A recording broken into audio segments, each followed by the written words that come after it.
in the most incredible social experiment I've ever held in Minecraft. I spread 1,500 players across 3 huge islands to see what kinds of amazing civilizations they would create. Now, the players have total freedom to do whatever they want. The possibilities really are endless. They can make a farm, start a business, or even, if they're feeling ambitious, found their very own nation. But creating thriving civilizations will not be easy though, as the players are all real people, and people don't always get along. And if a player dies, just like in real life, they are dead forever. To test each civilization's strength, Day 7 will be Doomsday, where the borders between the islands will open, and the players will have to choose whether there'll be peace or war. The story that the players ended up creating is truly special. It simply had to be told. And with that, sit back, relax, and pick a player to root for as I present to you 1,500 players simulate civilization in Minecraft.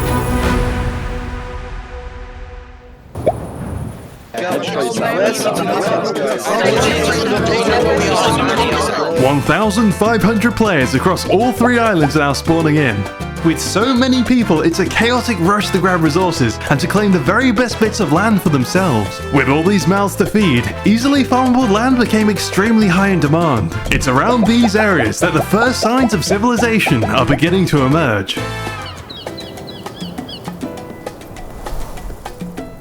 On the Warm Island, the majority of players settled around a lake in a savanna valley, one of the few green places on this barren island. Since this real estate is in such high demand, it's been divided up into lots of little nations, each made up of people with very unique ideas and cultures. We've got an aspiring nation of Western cowboys, led by their Sheriff Welty, whose goal is to manifest destiny some land, build a western town, and finally construct a huge cowboy coliseum to hold rodeo festivals for the whole island. Okay, everybody, 3, 2, 1, yeah!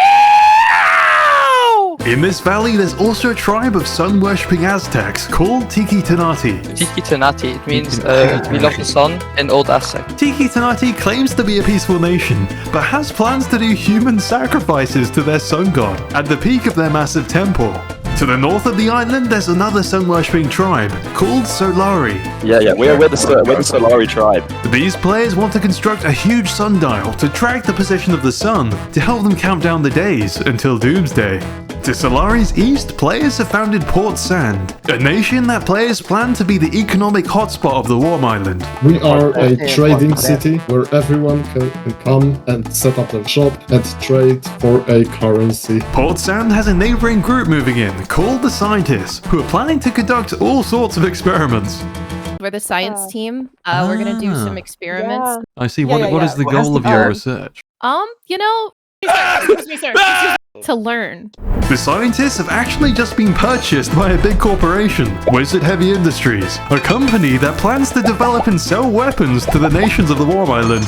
Its owner, the Wizard USA, is a hardcore capitalist with some very questionable values. Sometimes you have to sell your morals, your principles, and your ethics in exchange for money, all right? It just has to be done. Wizard has some very concerning plans for what he wants his new science department to research. All right, I have big plans for the scientists. Big plans. All right, so Marcus, I'm not gonna lie to you. I'm not gonna lie to you, yellow man. I might dabble in nuclear technology. She's gonna be my J. Robert Oppenheimer. Now, all across the Warm Island, there's so much going on. There's so many players are working together, and there's so many different nations forming. However, high above everyone else, whilst I was flying around, I stumbled across a small wooden house on a mountain, in which lives a lonely old man.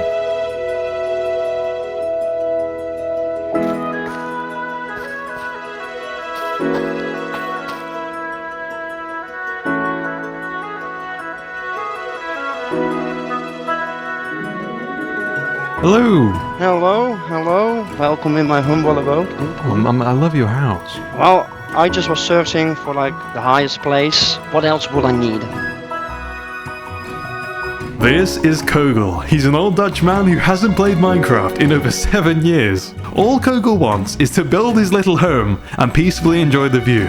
I have the view here I have the ocean over there. He's a little worried though that Tiki Sonati, the big Aztec nation on whose land he's built his home, may come and kick him out. I just hope that they will not be angry at me, that I am here. Being all alone, Kogel has been struggling to survive. Right now, I am on 1 heart. I don't have the food. It's rough. Interestingly, someone from Tiki Sonati has left him a sign offering help, but Kogel doesn't trust them, or anyone else for that matter. Hey look, this guy has left you a sign offering you help.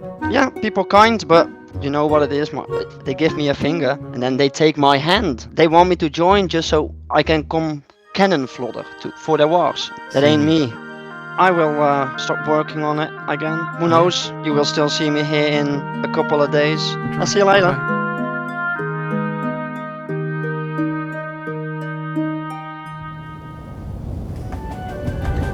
Away from the searing heat of the warm island sits a lush paradise, a temperate island. Here in this heavenly utopia, among the white rolling hills and smooth sand beaches, the players have everything they need. There we go. Yay, I got to die. The absolute abundance of resources means there's very little competition between players to get what they need, which has made the atmosphere here way more relaxed than on the warm island. Congo, Congo, Congo, hey, Congo, Congo, Congo, hey. Everyone really is just having a great time working on their own cool ideas. But we're making a cat cafe. Really? We're called Caffeine Paws. One player called Mugclip is planning to build a gigantic gorilla statue to raise awareness for real-life mountain gorillas. Mountain gorillas are an endangered species. There is currently only 1,069 mountain gorillas left in the wild. With materials so readily available, it didn't take long for lots of nations to begin sprouting up, most of which are independent monarchies. The largest of these nations is the Byzantine-style Eternum Empire, ruled by a democratic monarch called Milovian, who hopes to create a free and fair society for his people, and to build a gigantic tower called the Tower of Eternum to keep his citizens safe. I feel cool. Do you swear allegiance to the Eternum Imperium and all of its citizens? Yep. Welcome to the Imperium Eternum. Further south, there's the Holy Monarchy of Jerusalem, a community of basketball-loving knights dedicated to worshipping Michael Jordan. We are all the children of Michael Jordan. Go Chicago Bulls, you know? And below them is Everbloom, another monarchy that's really dedicated to serving Mother Nature. Our goal for this entire event is just making sure nature gets everywhere. We just want to make this whole island a huge forest. What would you guys do if someone were to destroy the forest? They don't agree with us, they die. Let's not jump to conclusions. We have so many colossal builds in the works across the Temperate Island, and one man called Spec has started his very own construction company to help them all come to fruition. We're gonna go around and help people finish their beautiful builds. We'll help you build the tower. I like that idea. I like it a lot. Let's get this tower built on day one, shall we?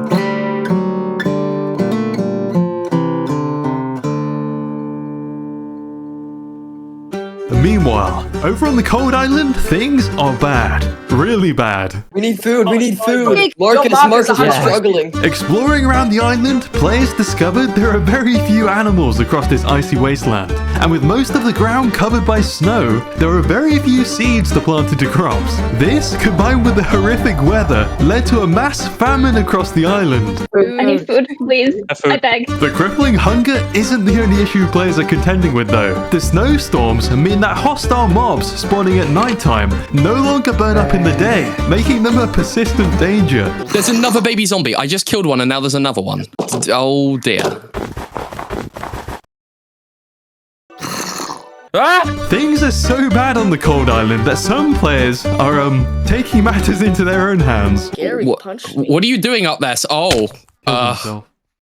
Marvelous. One player, named Lime, has completely had it with the chaos on the surface, and in an attempt to get away from it all, has chosen to abandon the surface altogether, seeking refuge deep underground. Everyone, how would you rate your surface experience currently? I'm in a cold island. Many other players actually happen to agree with Lime, and have chosen to follow him underground, despite some of them being scared of the dark. I'm scared. Better get used to it, because there's going to be no sunlight for the next 6 days. Please, I need it.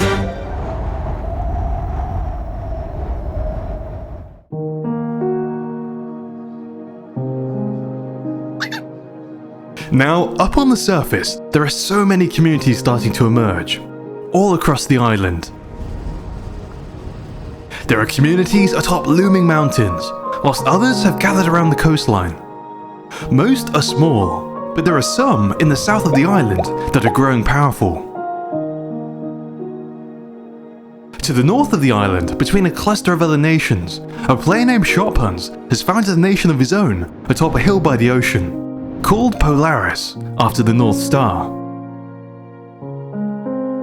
Sharphuns, more than anything, wants Polaris to act as a shining beacon for the Cold Island, leading all of its many nations towards unity, so that together they can appear strong to the other islands to prevent invasion. We push for island unity. That's our main thing. He knows that his goal won't be achievable overnight though. It's a huge task. He'll have to start small and then build. And he's going to begin by trying to unite all the small northern nations. However, he has a bit of a problem.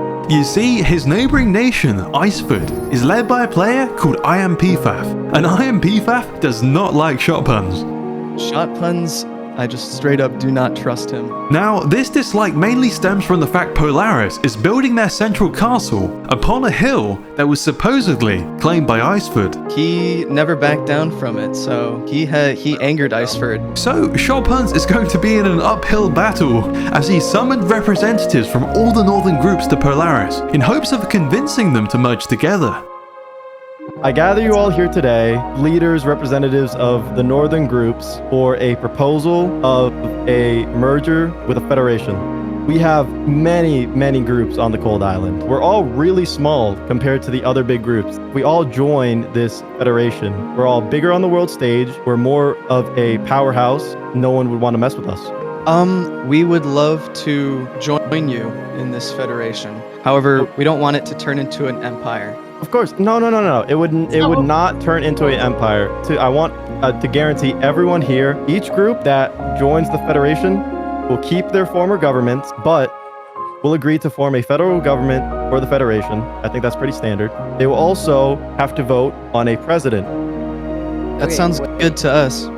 Unified Gold, it would benefit every single one of us here, all of our groups. Please say yes or no if your group will be joining the Federation.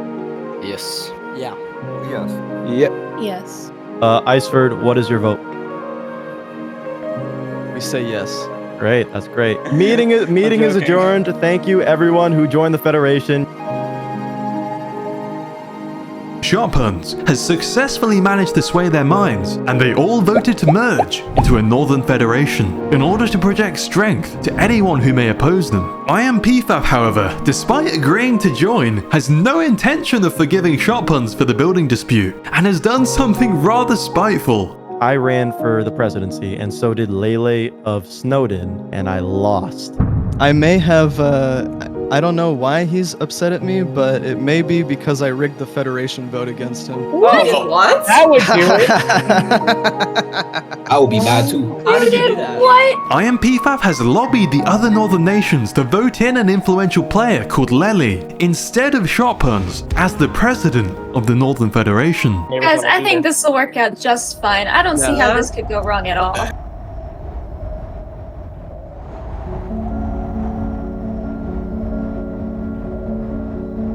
In the meantime, I've decided to go check in on Lime, who's organised his group of followers into his very own nation, which he has named Tenebris, the Latin word for darkness, a reflection of how his people believe they will find salvation deep below the snow. I wanted to try to understand why he feels so strongly about abandoning the surface. I'm not sure if you've looked around recently. This is awful. There's nothing up here. It's just a barren wasteland. No I've seen it ground. so many times. The groups at the surface, all they'll do, they'll bicker and argue and squabble, and they're all just gonna kill each other in the end. And that's exactly why we're moving underground. Underground offers safety. Lime believes that at their core, people will always act in their own self-interest, which in an environment as harsh as this, with such limited resources, will always lead to conflict. It's due to Lime's inherent mistrust of other players and his fear that there will be anarchy on the surface that he's chosen to take those that see his way of thinking deep underground to create a completely self-sufficient, isolationist nation. On the Cold Island, we have one player pushing for island-wide unity, whilst another is pushing for the very opposite. With such vastly different approaches to forming societies present on the same island, it'll be interesting to see what tensions arise and where the story goes in the following days.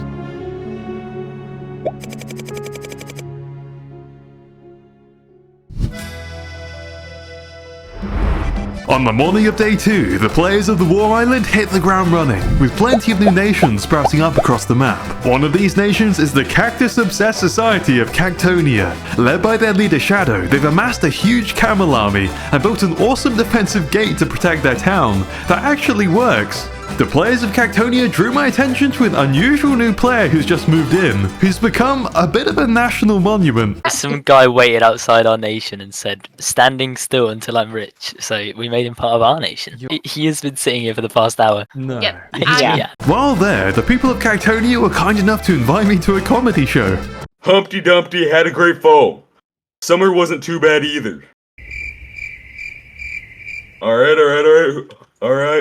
Elsewhere, Wizard, the CEO of Wizard Heavy Industries, has started construction of his company headquarters, Wizard Tower. To help build it, he's enlisted the help of his new ally, the Cowboys, who he befriended on day 1 by telling them that his company will be great for the people and supposedly environmentally friendly. Well, Wizard said that he loves the environment. Yeah, they're apparently very pro-environment, so I think... A capitalist would never lie. A capitalist would never lie. Yeah, of course. Look at that face. I would never do anything wrong. I would never do anything wrong. When I spoke to Wizard's employees, though, they told a different story. We get hits on the back of the head if we don't work fast enough. Anyway, across the Warm Island, all the nations are making tons of progress. They've all organized advanced distribution systems, started constructing some very impressive buildings, and they've begun holding international meetings with each other to ensure island-wide peace. Speaking of peace, let's check in on Kogel.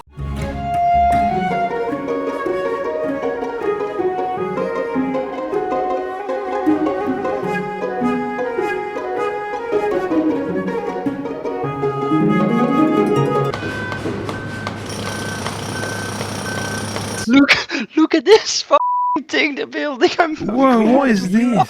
Tiki Tonati, the nation of Aztecs who own the land on which Kogel lives, has started construction of a ginormous sun temple, spoiling Kogel's lovely view. Marcus, I told you yesterday, the view was the nice thing. Yes. But I'm not happy about this. I'm not happy about this at all. The big leader came. He was like, yeah, you really need to move this place. It's so nice. So I just told him, no, I'm not going to move. That's right.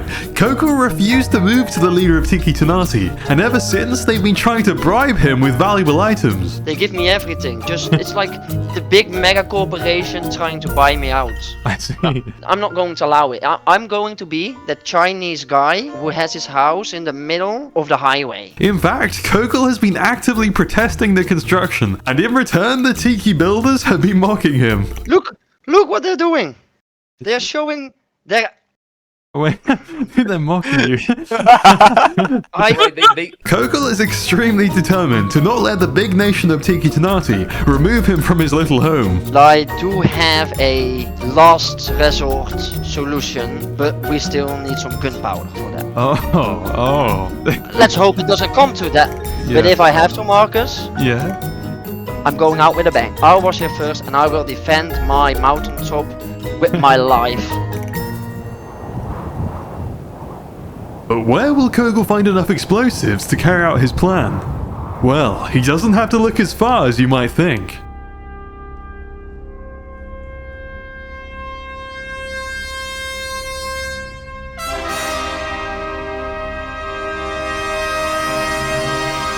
Today is a momentous day for Wizard Heavy Industries, for the science team, for Warm itself, and for innovation itself. Today, we are going to test something that will change history. If this succeeds, there's no going back, and we will have won. Drop when ready. 3, 2, 1.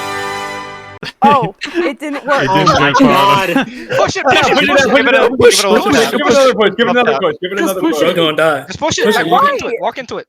Just walk into it. It won't explode. I swear to God. Run. Wait, it stopped. It got caught on the edge. Oh my god. Oh my god. Oh my god. Push us some more. Push us some more. Push it. Push it. Please. You have to break the block. Break the Sit on the slab. block. Sit on the block. Break the slab. I can't see it. I'm The sorry. Wait, it's not gonna The explode. slab, Sadney. Why is it going What are you down? doing? Sandy. No! Oh my god! Oh my god. That could have been actually disastrous.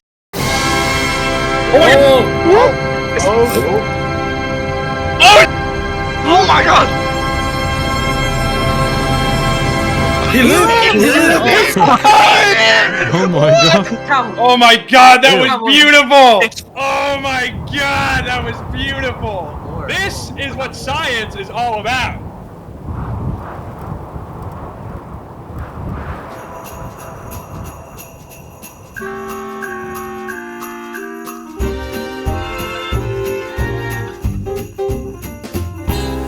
Far away from Kogel, over on the Cold Island, players have been making excellent progress.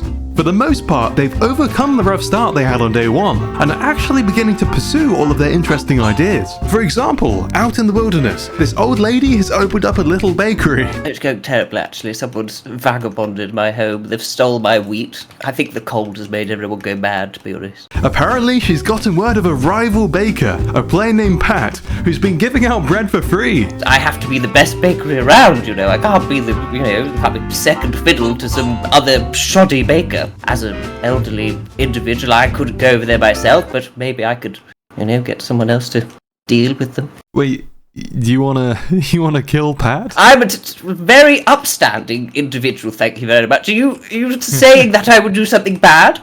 I don't think you belong in my bakery. I don't Get out. need to- Questioning my dignity. Awful. Stay out.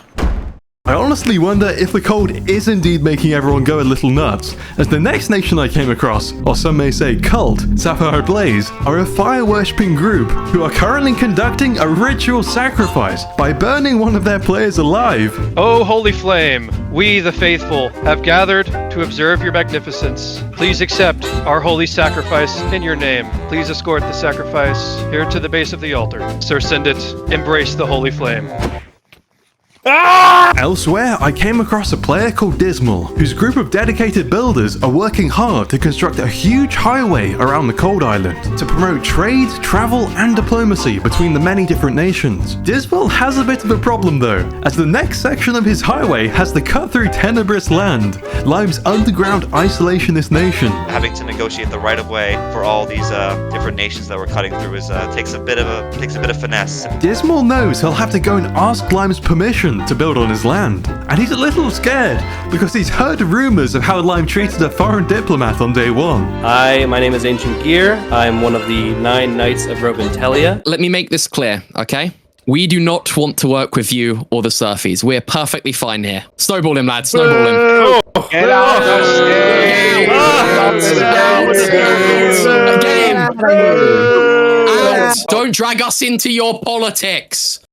Alright, good evening everyone. I'm here on behalf of the Inter-Island Ice Highway, and I'm here to proclaim the necessity to claim a small portion of your land in the upper northeast corner. Unfortunately for Dismal, Lime has brought his best negotiator. Listen here, little man, we don't need you around here. We don't like your kind. You can just leave and go back to your snowy place. Okay. I mean, isn't your place also snowy as well? Oh, shut the hell up. We just want to escape the snow with our underground place. Please just go home. We don't like you.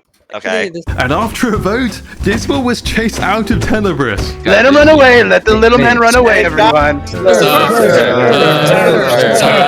Due to all the cults and violent grandmas on the surface, many players hearing of a sanctuary nation below the snow have fled underground to join Tenebrous. To cope, Lime has constructed an airport security style immigration system called the Tenebrous Security Administration, or TSA for short, to filter out the good players from the bad. Back, all of you, back! This proves my point exactly, that they cannot be trusted and we're all safer and better off underground, just like my loyal subjects in Tenebrous here. Now, Lime knows that in order to keep his citizens loyal and happy, he needs to entertain them somehow. So, after a lot of thinking, he's come up with an idea. All he'll need are 2 very unfortunate players to kidnap from the surface.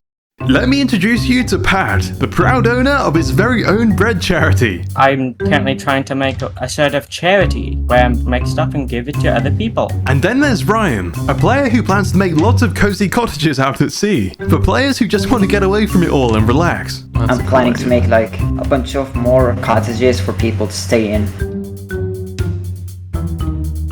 Hello. Hello, Pat.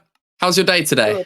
It's fine. Congratulations, you're the lucky winner of our raffle. Congratulations. Yay! Yeah, woo! You win a tour of Tenebris. Congratulations. And when the tour concludes, you get riches beyond your wildest dreams. Let's go. This Come sounds on. amazing. Let's go. I just made this wall. It's okay. You won't be needing it. Let's go. Just curious, Pat. If you would have mysteriously vanished, no one would notice, right? No one knows me at all. Okay, marvelous, perfect. Okay. Hello, hi, hello. How are you doing today? I've got some fantastic news for you. What is it? You're the second lucky winner of Tenebris's random prize raffle. You win. Congratulations. After this, I'm allowed to go back to my home, Yes, right? of course. Yes, of course. Yes. Welcome, esteemed guests. Real, come on, Pat, let's go. Oh, wait, Pat, I've seen you around. Welcome to our lovely TSA checkpoint. Come on, through. Welcome. It's just like getting on an airplane. We just have to make sure you're not carrying any dangerous weapons. Right, okay, put all of your items in the scanner, please. Hands out to the side. Beep, beep, beep, beep, beep, beep, beep. Okay, everyone, your riches await as soon as you provide your papers. Papers, please. We just need a visa. Papers, please. Do we not have your papers? Right, through here. Come on. You have to go through In here. I don't have any papers. In here. You don't have any papers. Get in here now. In, all of you. In. What the hell? Okay, right, cool. Find out why they haven't got their papers. I'll be outside listening to like TikTok or something. Gentlemen, I'm sure there's just one big misunderstanding. Hey, can one of you block out the exit, please? Gentlemen, I'm sure there's a pretty reasonable explanation why there's no papers. Could you just explain why there's no papers here today? I live in the middle of the ocean. I don't know what papers are. Get a load of this guy. No papers? I don't know what papers are. I know. What about you, Pat? You don't know what papers are either? Yes. You don't know what papers are. Okay. Yeah, I don't know what it is. Oh, okay. I understand. So what you're telling me is you're gonna lie to me in my face, in my name. I'm not lying. I never seen it get away with this. Is this just a joke to you? It's only one thing we can't do to you guys. Send them to the pit. Okay. Unfortunately, since you have not produced the papers, the contract we signed is now null and void. The riches are gone. I get them. Come with me. Your I signed a contract. Is the pit. Get moving. Come on. Out. Follow me. Follow. Send them to the pit. Everybody take your seats. The performance is about to begin. You two in the pit. Get in. You in now. Listen, gentlemen. There is no escape from the pit. If you try to escape, we will kill you. If you don't kill each other, we will kill you. Only one man is making it out alive. Oh, no. Understand? You two gotta club each other to death. Any questions? Good. On your marks. Get set. Go! Yeah. Come on. Yes, way you go on. We gotta win. I gotta support the people. I gotta do this for the people, Ryan. Yes. Sorry. Are you not entertained? Yeah. My money's on real. Let's go real. What I killed them. Here you go. See, Pat, we promised you riches. They were real all along. I killed someone. If you tell anyone about this, I'm gonna have to kill you. Turn around. He's going to shoot you. If you tell anyone, do you understand? Yes. Good. Yep.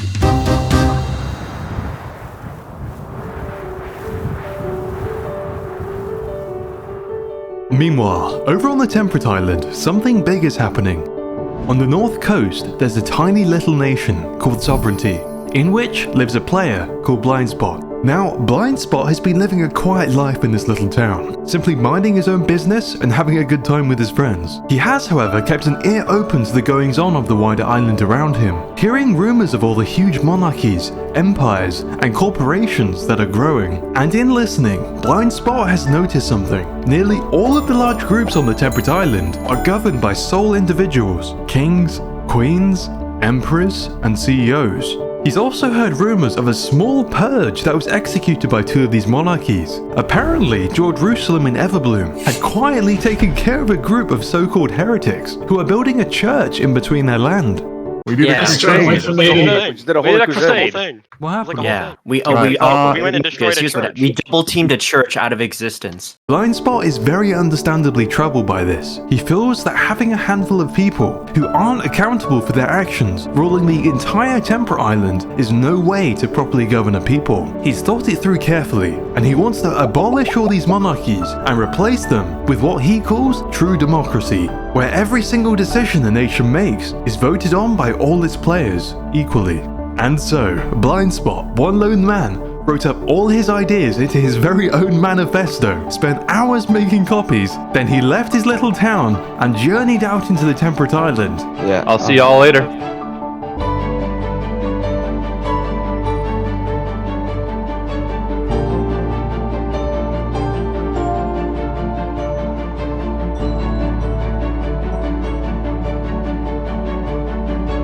Hi, how are y'all doing today? Hello, who is this? Blindspot, I've come to give you all a message. So, like, who's the message directed to? The people, everyone. It is the message of true freedom. I didn't mean to trample your crops. Let me fix this for you. I want you all to take these books out and take a look at them and read these books that I've given to you. All citizens are equal. No law exists but that which is made by common will. No action is just unless it respects the rights of all. Freedom by default, your dignity is in with your own hands, and our unity and our power comes through our differences. We have no crowns, we have no titles, we have no permission slips from a privileged class where every citizen is free to act, speak, and live without chains. I don't want to kill your leaders. I don't want them to die. They're men just as I am, just as we all are. But we should all have a vote on all subjects. What do you want to sell us? I'm not selling you anything. I'm giving you books. Nearly everywhere he went, the Eternum Empire, Jerusalem, Everbloom, Treesman, Forgotten Grove, they shooed him away, laughed at him, and in some cases, even burnt his books. Guys, I think there are anarchists here. There are anarchists. I'm not anarchist. I am not an anarchist. I don't wish to fight. I just wish to share a message. Go away. This is a monarchy. It works perfectly with the queen. Go away. Does anyone have a flint and steel? I'd like to do a public burning of these books. We don't believe in this. Yeah. You don't believe in true equality? Burn the books. Burn the queen. Praise Mother Nature. Mother Nature for the win. But despite this, Blindspot wasn't deterred. He kept on trying, until there was only one place left to visit, the Arasaka Corporation, and let's just say, they were less than receptive to his ideas. People of Arasaka, hear my words. You sit under this literal ivory throne above us. Upon this tower above us, being built just for these leaders. Yeah, no, you can't come to RBC talking about our thing, sovereignty. Nah. I'm not talking about anything. I just wish you to be free. I want the people of Arasaka to not be forced. Blindspot, you doubt the loyalty of my people? Is that what I don't doubt their loyalty. I doubt leadership. If we learn upon ourselves, and the will of the people is what matters. To preach free will. Jealous of our tower. With Arasaka. If you truly are free people, read, understand who you really are. Have these books. Understand what's going on. I don't want to see you over here again preaching anything ever. I don't want you over here talking with my members. I damn sure don't want to. I don't want to see you bringing books over here. I think you've overstayed your welcome. You're distracting my builders. We're supposed to be building our glorious tower right now, and what you've done over here is sabotage. Call it what you want, but it's sabotage. I humbly request, with your free will, get the hell out of my glorious tower. You say I'm free to leave and free to stay as you chase me away. Myron is the ruthless CEO of the Arasaka Corporation, a player who desires company growth and profit above all else. He feels that to see his goals fulfilled, he needs his many employees to stay focused and organized under his sole control. He believes that Blindspot's views are a threat that could potentially lead to him getting ousted as CEO. So, in an act of self-preservation, Myron has come up with a plan to snuff out Blindspot's ideas permanently. In an elaborate trap, he sent his head builder Spec over to Sovereignty to convince them of a lie, which is that a small group called the Mailmen, who are much loved across the Temperate Island, have been raiding Spec's building contractors. This lie has been carefully crafted to get Sovereignty to step in and attack the Mailmen, thus giving Myron a good enough reason on the world stage to wipe Sovereignty from the map. So we come back and we open our chests. There's nothing in the chests, and I see a person from Arasaka outside. I asked them what's going on, and they said somebody from the mail came in again. And took our stuff, and I don't really know what to do. You want our help? Yeah, I mean, I don't have anyone else to ask to. I'm sorry. And it's always the mailmen. I don't know what to do. You guys are my only option here. We have to act quick, though, before they craft armor and all this stuff. We're gonna go kill them for you. I can confirm by the end of the session, the mailmen will be dead. I don't know about dead. Hold on now. Yo, don't you guys think this is a little too aggressive? Yeah, we should definitely at least let them speak first. Unfortunately for Myron, Blindspot managed to rein in his friends and wisely cautioned against the attack on the mailman. Myron's plan to get Sovereignty to attack the mailman has failed. You might think at this point Blindspot's gotten away with it, but I'm afraid you'd be wrong. They're ready for battle. They're ready for battle right now. They're gonna march on you as soon as possible. They're marching. Who's they? They're Arasaka. Who else? Oh.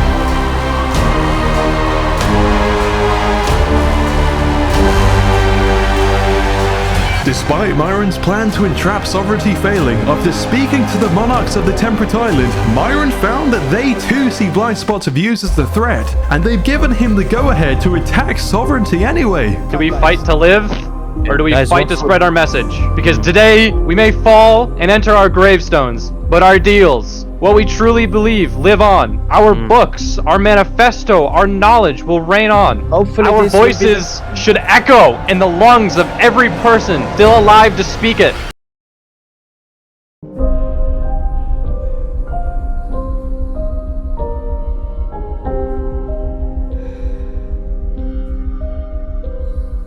I want to drive home the idea right now that anybody who interferes with Arasaka affairs is not an ally and they will be wiped out just like Sovereignty has been today. That goes for anybody. I don't want to see any more spouting beliefs about freedom and free will.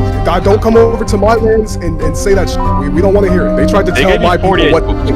The only person who tells my people what to do is me, no one else. I wanted to drive home that idea immediately. I wanted to set that example as quick as possible. And it's been set.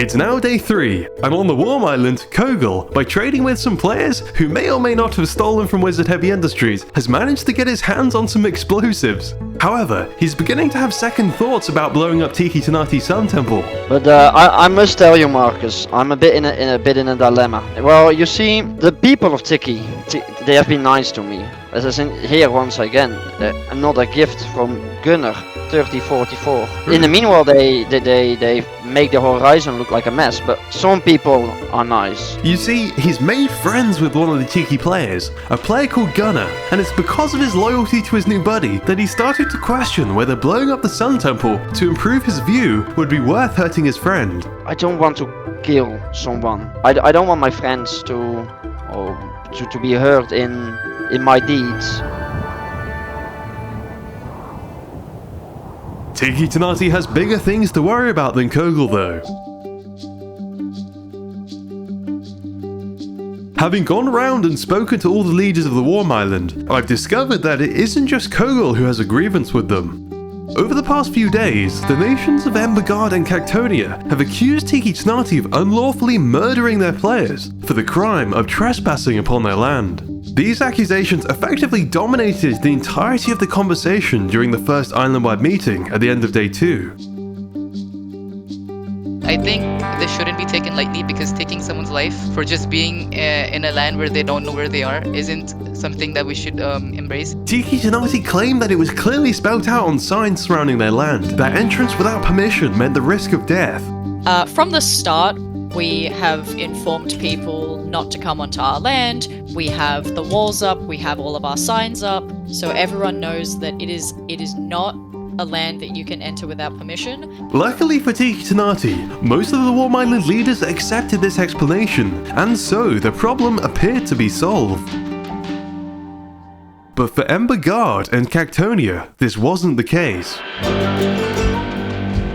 Now, firstly, I need to tell you who the Ember Guard are. They claim to be a neutral faction, dedicated to ensuring peace between the different nations, but from what I observed, that doesn't seem to be true. Earlier they seemed very keen to start a fight with the neighboring nation of Rodakia, over a simple border dispute. Yo, I think we should throw hands, bro. I think we should throw hands. Calm down! Nah, we gotta kill him, bro. It was only a matter of time until their restless mentality would lead to violence. And unfortunately for Tiki Tenati, Ember Guard and Cactonia have sent a delegation led by a player named Weedios to confront them. One of your guys, I'm not gonna say who at the moment, but one of your guys tried to kill me like on first days. The sole reason we did that is because we got robbed by 5 people back to back. Yeah, you guys are lying. How come you're lying? But if you come in our distribution center, you will be attacked, okay? What you getting attacked? What the f are you talking about, bro? 192 MS, the leader of Tiki Tenati did his best to calm the situation. Right now, you're just throwing allegations that have already been solved, and you're just bringing back for no reason. Solved, bro. Listen, Stop the cap. No, listen. But Weedios, putting it kindly, isn't the most rational or calm fellow. Weedios, you just got mad at us for no reason. What do you mean no reason? Bro, listen. Where are you? What's your name? What's your name? What do you mean no reason? Tell me, explain to my face what do you mean no reason, huh? You push me again, you're gonna get trouble. And so it escalated and escalated until... Whoa.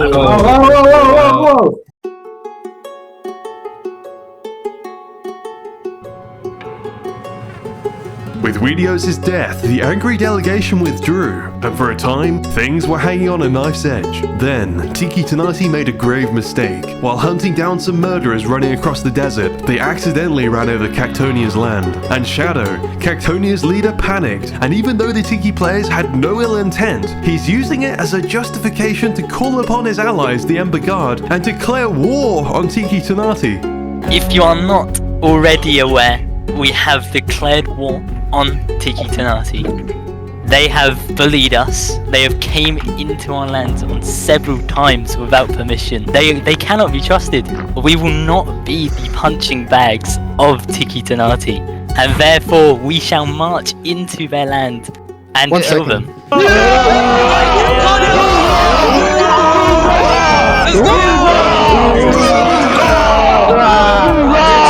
Let's go.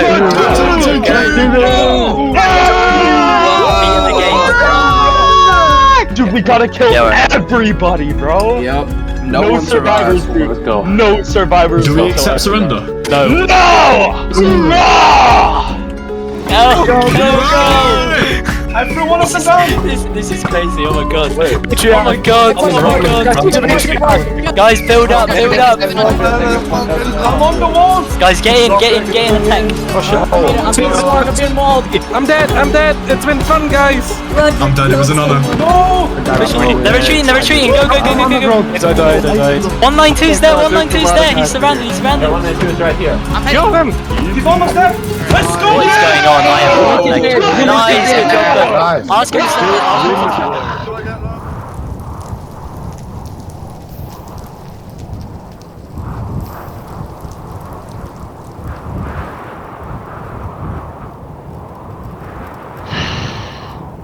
It's a sad, sad day.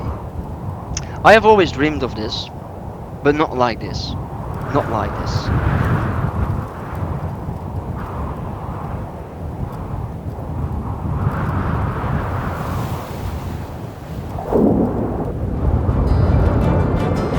Meanwhile, on the Temperate Island. We're Mother Nature, we spread her message. You Mother Nature. Everyone can freeze. Let's go. This is the nature-obsessed people of Everbloom. Alright, start planting. This whole area is bare. There is no trees here. We need to plant. Their leader, Queen Gwen, has urged them to plant trees all over Arasaka's land as an act of protest against their mass deforestation. They're even placing saplings all over the ruins of the church that they wiped out with the help of their ally Jerusalem the previous day for the crime of not worshipping nature or Michael Jordan.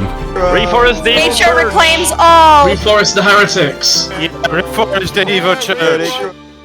Everywhere on the Temperate Island, ideas are flourishing. And not only in the big nations, there's plenty of smaller projects and ideas making tons of progress. The giant gorilla mud clippers been building for charity is complete. The mailmen are delivering letters all over the island from their newly finished post office. And a new small faction called the Rangers have established themselves, their goal being to patrol the roads and paths of the Temperate Island to ensure safe travel. There's another little faction called the Worker Ants, a group of players who want nothing more than to construct their anthill and take care of their most important member, their dog Scott. Yes, Scott is our dog. He's our mascot. He's named after Ant-Man. Ah, clever. It wasn't long before I heard rumors of a rising star on the Temperate Island, a traveling bard named Sage Starman. Hello there! I am the great Sage Starman, musician, storyteller, teller of tales, and it is my dream to travel the world and share my music and sing the praises of great deeds. O holy land, Jerusalem, beset thy holy sport. Free throw your cross and banister across the temperate court. Forgive me wrath for traveling, my pilgrimage is nigh to holy towers of cobblestone atop the hills on high. Thank you. Hoorah! Hoorah! Thank you. Hoorah! Other than the gigantic Arasaka Corporation, there's loads of small businesses sprouting up over the Temperate Island.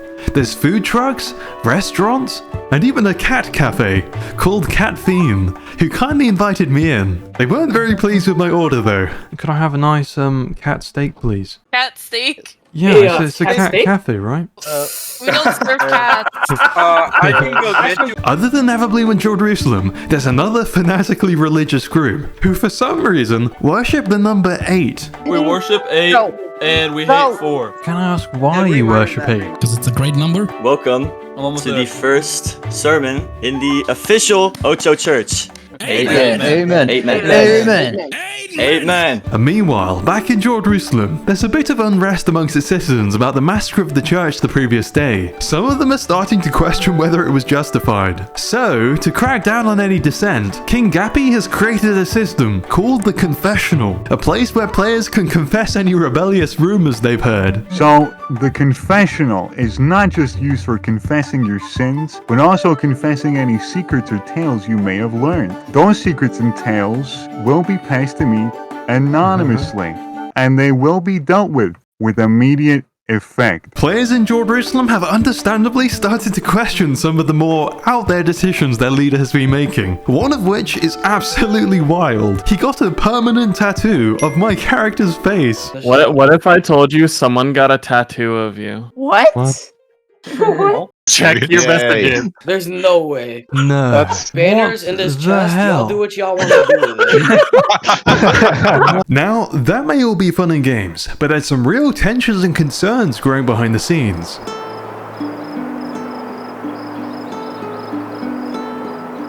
Firstly, there's a rift emerging between Everbloom and Jerusalem over the church attack the previous day. Me and the Templars did some religious wars where we destroyed a church, and now the Templars have decided that actually we did a bad thing. King Gappy, despite partaking in the massacre too, has been going around expressing his regret, whilst publicly putting the blame on Queen Gwen. I believe that there's some complexity with Everbloom. Yes. The people that we attacked on day 2 may have been a grave misunderstanding. I would see as a genocide, and we in Templar feel awful about the huge misunderstanding that occurred. Then there's what happened to Blindspot. Despite being all for it, the monarchs of the Temperate Island feel genuinely threatened by the sheer military power Arasaka demonstrated. And so they've collectively formed a huge defensive pact called the Sakura Alliance, in hopes of acting as a deterrent to Arasaka. The monarchs, to justify what happened to sovereignty to their own people, have done their best to smear their names as anarchists. But many players who actually spoke to Blindspot are starting to question the official narrative. He didn't seem like an anarchist. In fact, he seemed pretty reasonable. I think we're all on edge right now. I do remember Blindspot. He was very different from the rumors I've been hearing about sovereignty. And they were fine. Literally minutes later, Arasaka just killed them all. Serenity is one of the people that I went and sang for yesterday. Yeah. I did not see them do anything other than drop books around. I'm very disheartened that frankly afraid that Arasaka did what they did. Some players, like Sage Starman, became intrigued as to what it was that the leaders of the Temperate Island were hiding from their people. So he read Blindspot's True Equality Manifesto, and he, like many others, secretly agree with it. But it is my personal philosophy as a bard that no king sounds pretty good. It's dangerous because there are a lot of kings. I don't know that I'm going to try to advertise it now, but I would say that no kings would sound pretty good.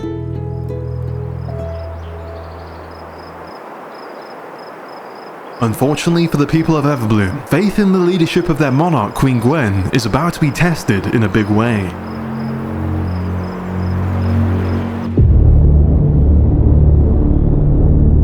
The Arasaka Corporation CEO, Myron, is angry with Everbloom. You see, the trees that they planted at the start of the day present a big danger to his builders, as he can't water bucket clutch onto leaves, which disrupted his tower's construction.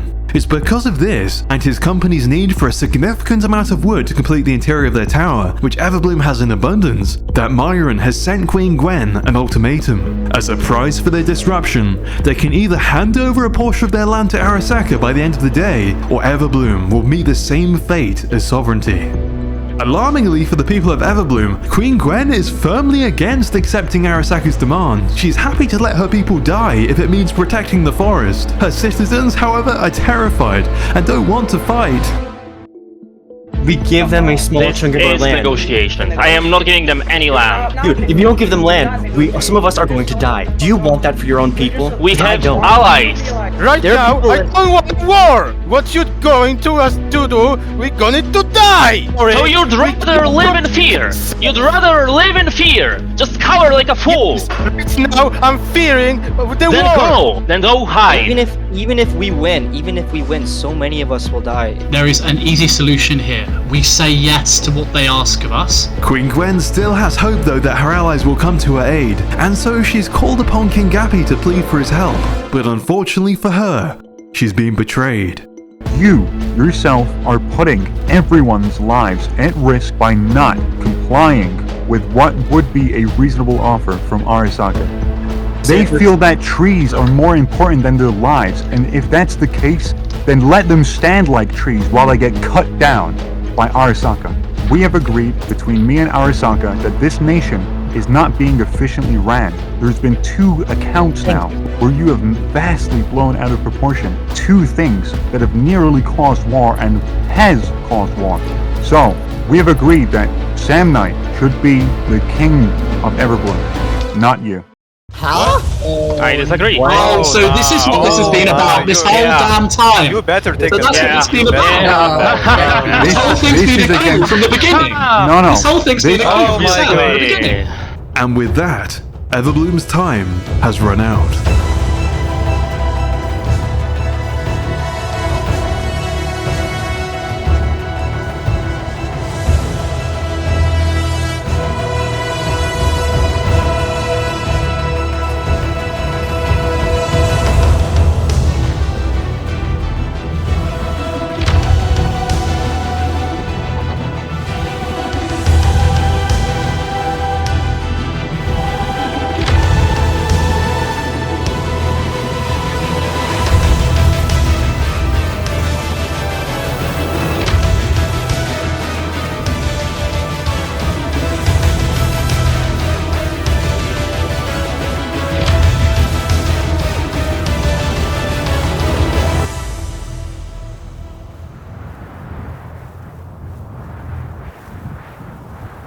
Meanwhile, on the cold island,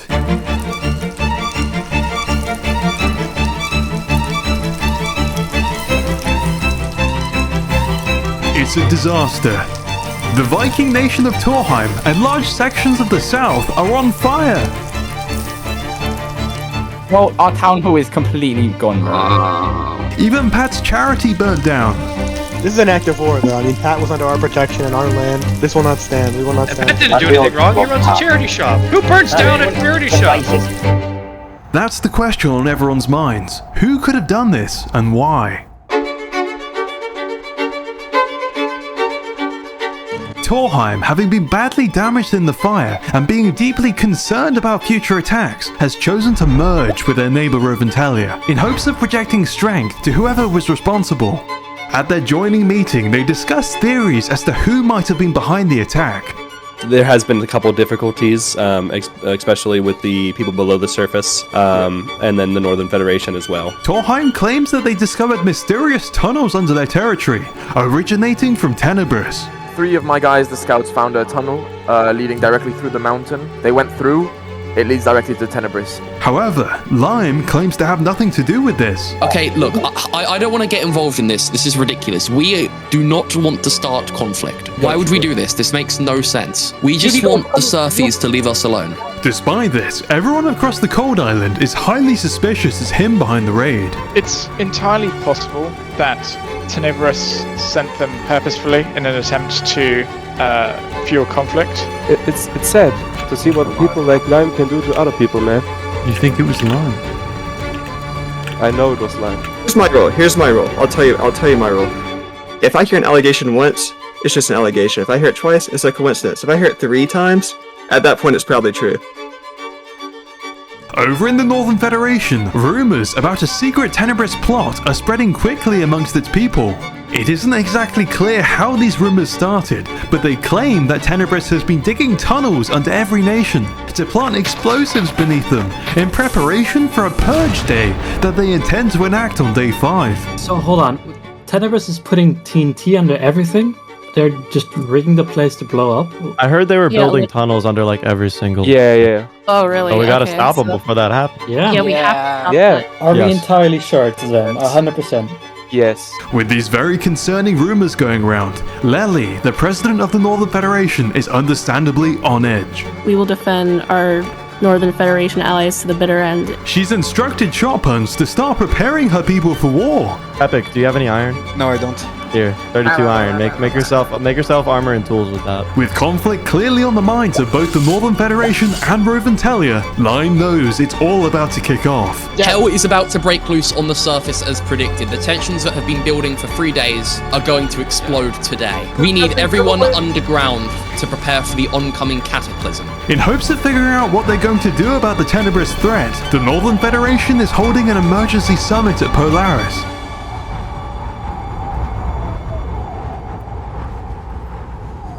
Okay, so we are gathered here to discuss the growing tension with Tenebris, who are allegedly placing bombs underground all the smaller civilizations.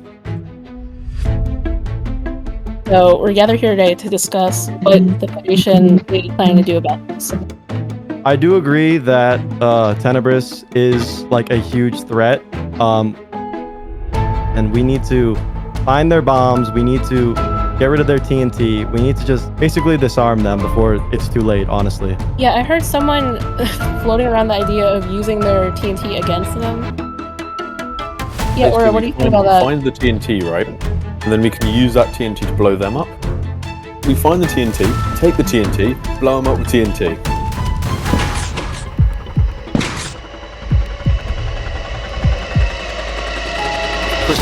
Oh shoot! Bro! That's incredible! What's happened, guys? Oh my god! Go! This was planned. Yeah, Ooh, what the fuck?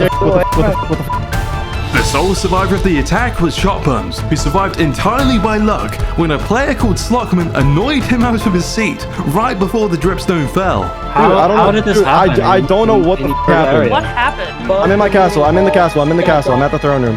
Hey, the Federation's on lockdown. Shotpuns, shaken by his near miss with death, has hired a private detective from Polaris called Wolfram to get to the bottom of this. Shotguns, I'm gonna have to charge double for this investigation, I'm afraid.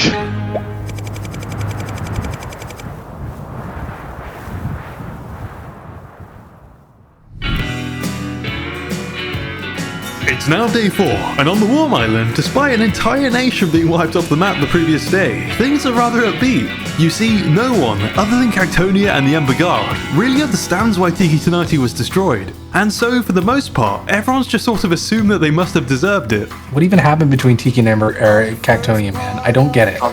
It's honestly amazing just how unaware the nations of the Warm Island are surrounding the Tiki Tanati massacre. Instead, they've all been incredibly focused on completing all their unique ideas, and all in all, just enjoying life in the desert. You see, I've been through the desert on a horse with no name. It felt good to be out of the rain. For example, over on the west coast, there's a small group called Steam and Trades, whose goal is to build steam trains and trade with the nations of the Warm Island. We have our first train here. This is the mini train. Oh yes, oh I like this. This is cool.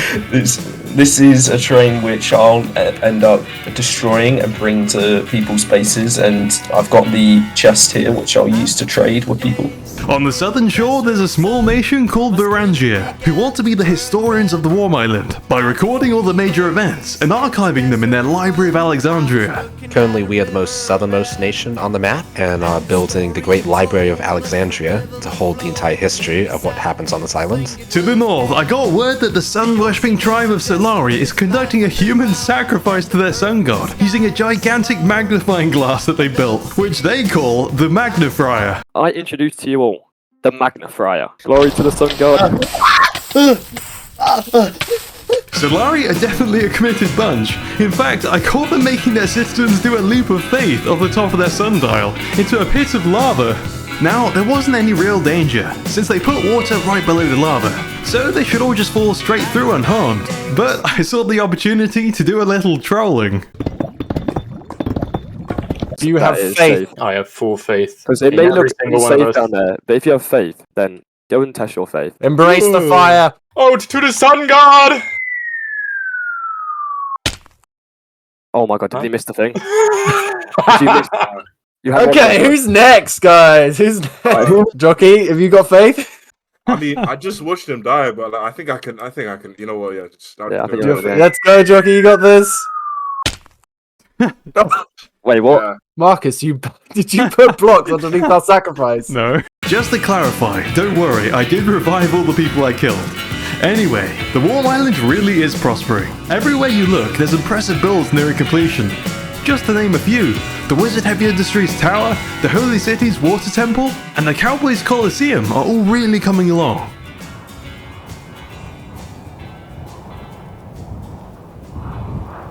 But there's one building that unfortunately will never be finished.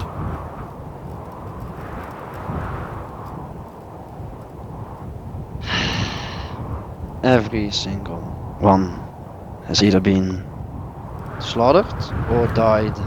Oh, they killed my friends. It's insane.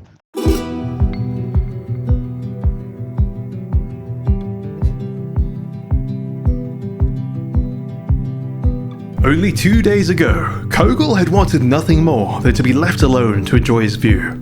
And at first, he had not gotten along with any of the players from Tiki Tanati, to the point where he was getting ready to blow up their sun temple himself. Kogel was deeply mistrusting of them at first, as he'd assumed they were just visiting him and giving him gifts to make him abandon his little home. But, even when it must have been obvious to Tiki Tanati that Kogel was never going to move, they kept coming back anyway, giving him gifts and spending time with him. And the more time Kogel spent with them, the more he warmed to them. Maybe they weren't that bad after all. In fact, he was starting to enjoy spending time with many of them, to the point where he actually made a friend. And so, to see all the Tiki Tanati players getting massacred in such a brutal fashion by the Ember Guard and Cactonia, without any repercussions from the nations of the Warm Island, is simply too much of an injustice for Kogel to ignore. So, together with his friend Gunnar, the sole survivor of the slaughter yesterday, despite being heavily outnumbered, not having played Minecraft in 7 years, and being up against an incredibly dangerous nation, Kogel is going to attempt to use the very same explosives he'd intended to use on the Sun Temple against the Ember Guard to get justice for Tiki Tanati.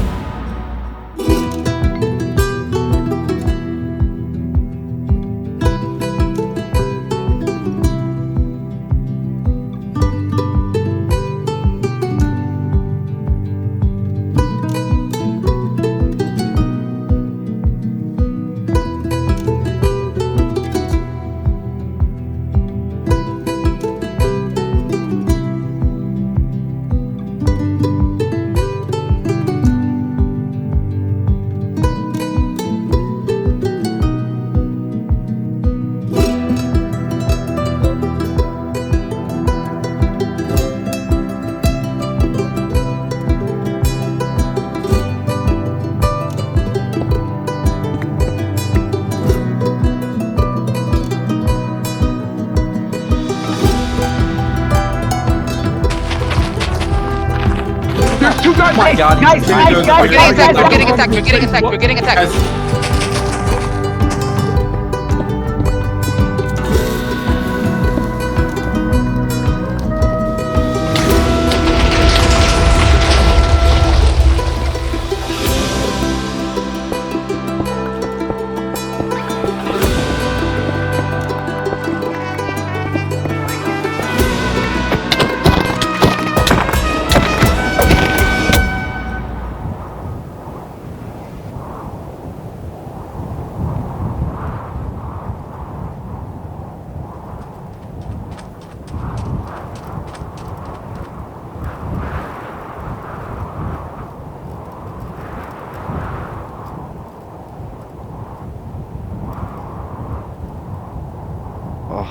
Will I miss him?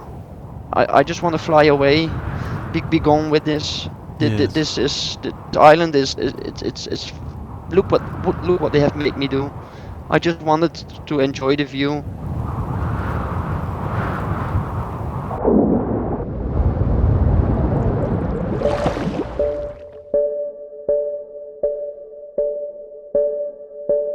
Across the ocean, there's a bleak uncertainty rolling across the cold island. Up on the mountain, Roventelia is readying its people for a conflict everyone knows is coming. In the Northern Federation, the people are holding memorial services to mourn their fallen leaders. Lely, last night we lost a genuine kind soul who did her best to help every citizen of every nation thrive, including Iceford. May a tragedy like this never happen again. Thank you. Thank you. These people we lost left not just a hole, but a gaping wound to fill in both the Federation as well as Snowdon. As said before, this is a requiem not just for the Federation, but the island. I humbly request a short moment of silence for the deceased. There's a lot of sadness, but there's also anger. The people want justice, and they suspect the same culprit, but before they can act, they need to have hard proof. So they're all waiting on Wolfram's investigation, in hopes he'll uncover some hard evidence. Sharpens, as the sole surviving council member, has been doing his best to re-establish order in the Federation. We are staying strong right now. I am reorganizing the council for the Federation. We will not falter, ever. I will say that. We will not falter. We will move on from this tragedy. We will survive this crisis. Several hours went by, with no news. Until Shotpunt announced he has an update to give on the investigation. Wolfram has identified a suspect. There was a man called Varak, V-R-A-K-K. He was the man seen running outside of the roof of the meeting hall. We have reason to believe he has connections with Tenebris.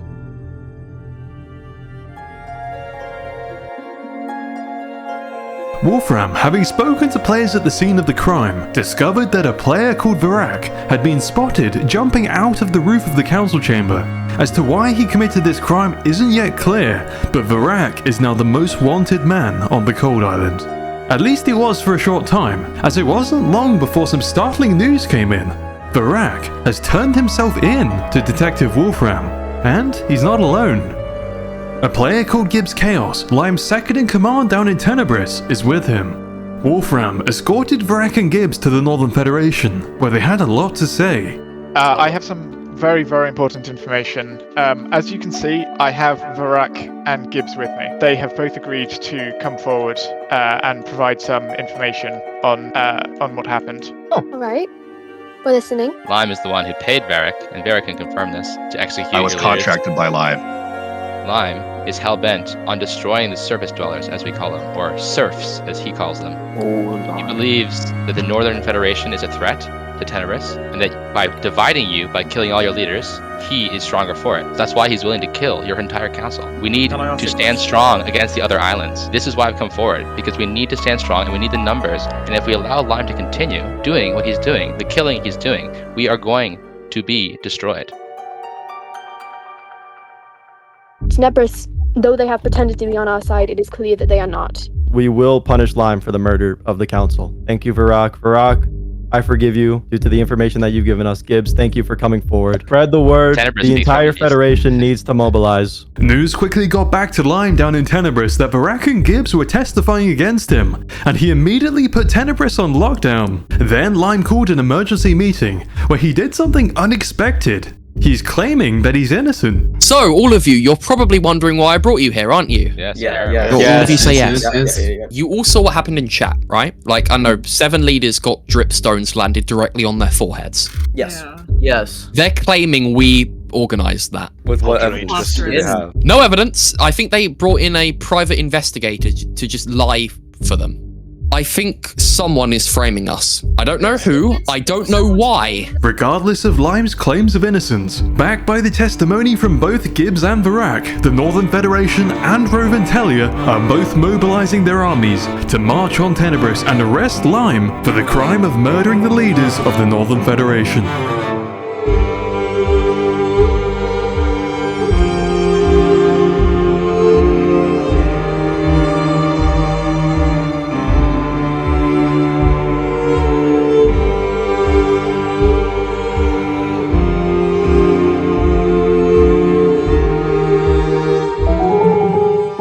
Lime, let's talk. Let's talk, Lime. Oh my god, this is what happens when the serfs come down here. This is what happens. No, don't talk to us like, don't call us serfs. You guys are accusing me of what exactly? You contracted Varak to kill the entire council. We need you to surrender yourself and lay down your weapons, or it's simply war, that's it. Everything I've been accused of is untrue. All I've wanted is to stay under here peacefully, yes. Why is the entire Grandinuk Federation Council dead? Yeah, I do want to talk about that. There's something going on. We didn't do it. I'm not sure who did it. I think there is someone here. I'm not the mastermind in this. There is. I don't have any part in this. There's someone. But why would I want this? You plan on taking over the entire island, dog. You were talking about Where's your war concrete proof? with the Federation. No, I don't. You are the aggressors in this conflict. I don't know. I'm not. What have I done? You were planning war. You assassinated the Grandinuk Federation Council. Hold You assassinated the council. Gibbs, why have you been absent all day? Where have you been? I am the one bringing the accusations forward. I've been testifying all day in front of the various leaders and civilizations. Why? Households. Because what of have I done to you? Because of what you've come. What have I done? Let me explain it first. I haven't done You know what, anything. Lime, I'm done talking. You're guilty of this, Isaac. I think it's time. Guilty of what? You're guilty, Lime. Surrender yourself now. All you're saying is guilty. I'm guilty of nothing. The I haven't evidence done against anything. you and Tenebris are stacked up too high. You need to surrender yourself now. And so, Lime, escorted by both the Northern Federation and Roventelia, was marched off to be imprisoned in Iceford, where he will await a fair trial, which is to be held the following day, to determine if he is in fact guilty or not.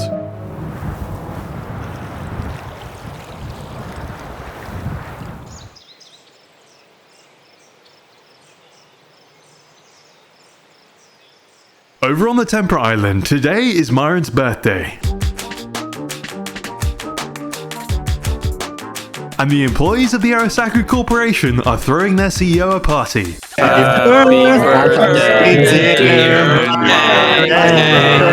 Every single employee is lining up to give Myron a gift. Even Sam Knight, the newly installed pro-Arasaka leader of Everbloom, has shown up to pay tribute to Myron. Sam Knight, I'm happy to see you alive and well. I bring you 2 blocks of emeralds, 31 lapis, and 1 diamond. Thank you. Happy birthday, Myron. The greatest gift that Myron received, though, has got to be this. It's a distribution pipe built by Speck and his team of builders, which can transport items to any floor of the Arasaka Tower with the flick of a lever. It's absolutely genius. But you can send stuff from the bottom to any floor of the tower. That's incredible. I'm actually gonna That's actually a marvel. That's really cool. Thank you. Hey, have a great celebration. Well then, with all of the gifts and all of the celebratory things out of the way, everyone get back to work. You heard him. Get back to work. Business is booming for Arasaka. Myron has been making deals all day with various local vendors. PG&P here, he's a part of the Treesmen farmers, and he makes bread. They don't actually pay for as much as his bread is worth. So I've made a meeting for him yesterday where he can give me his bread, I'll sell it out to the people, and I get 10 diamonds for it, and I give him 5 of those diamonds. We've sold to everybody, but with Myron, we've gotten way more diamonds, we've gotten way more business. You see these diamond armor sets that these guys have? They don't just get that from thin air. That's me. That's my doing. It's not just small local deals, though, that Arasaka's been partaking in. Yesterday, just before Everbloom was taken over by Arasaka, Myron signed a non-aggression pact with both Jerusalem and Eternum. It's to these 2 allies that he sent his salesman to propose trade deals with them. Jerusalem turned them away, but Myron successfully landed a large building material contract with Emperor Milovian. Also, using his newly acquired land in Everbloom, Myron has transformed the area, with the help of his puppet Sound Knight, into an exporter of wood, which he's used to make a lucrative iron deal with the Treesman Kingdom. This deal has provided him with the iron to invest into even more hoppers for Speck's tower distribution system, which will allow him to speed up production even more, thus exponentially increasing Arasaka's profits down the line. Myron may be riding high right now, but the majority of the citizens of the Temperate Island are not.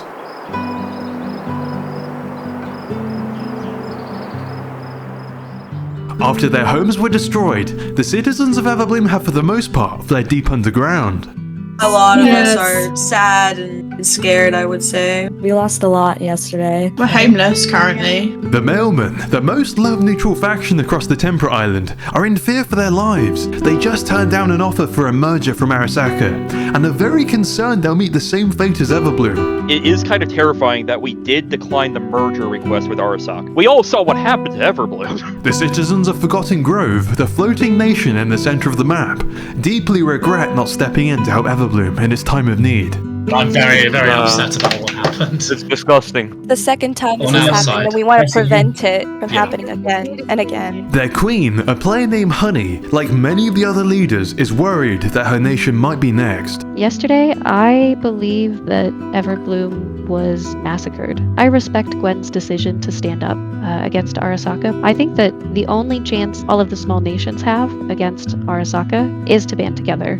And so, in hopes of finally acting against Arasaka, she's asked all of the monarchs of the Temperate Island to gather at the Grove for a meeting. Myron is out of line. If we sit around, we will have no choice but to face the same fate that Everbloom and the Sovereignty have faced. That is the purpose of this meeting, to stand up, to rally our forces, to let all of the smaller nations know that we don't stand a chance against Arasaka unless we stand together. It's our only chance of survival. Hoorah. Even Gappy, the King of Jerusalem, has shown up for the meeting. The same player who actively supported the overthrowing of Queen Gwen and signed a non-aggression pact with Arasaka the previous day, seems to have had a public change of heart against Arasaka.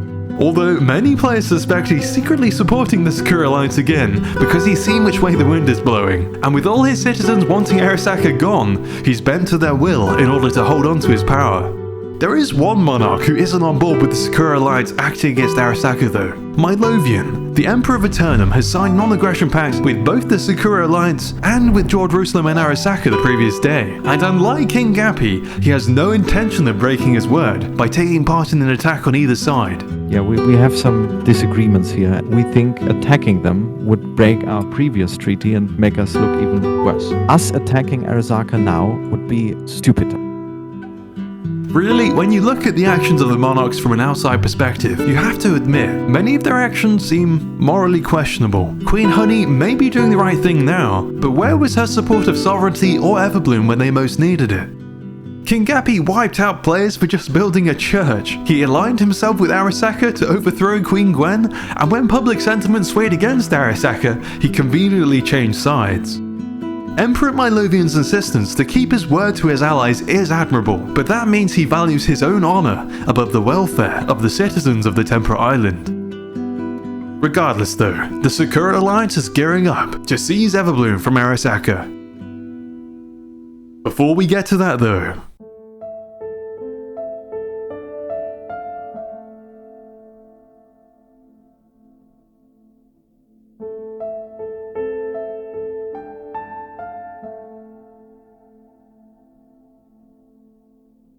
Speck, the head Arasaka builder, has been thinking long and hard about his actions.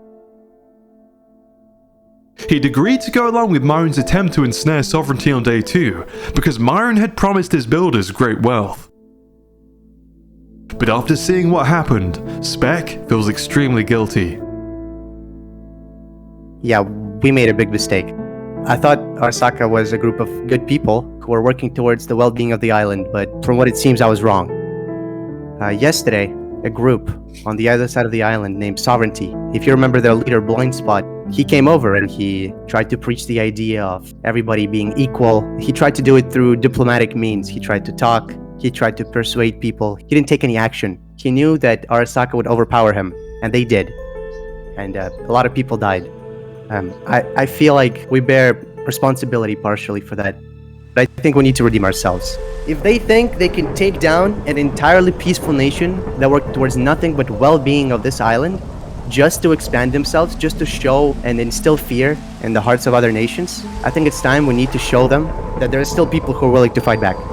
Without a single soul in Arasaka knowing, Spec has been covertly working to undermine Myron's power. The distribution pipe which Myron commissioned Spec to build for him does work to transport items up and down the tower as intended.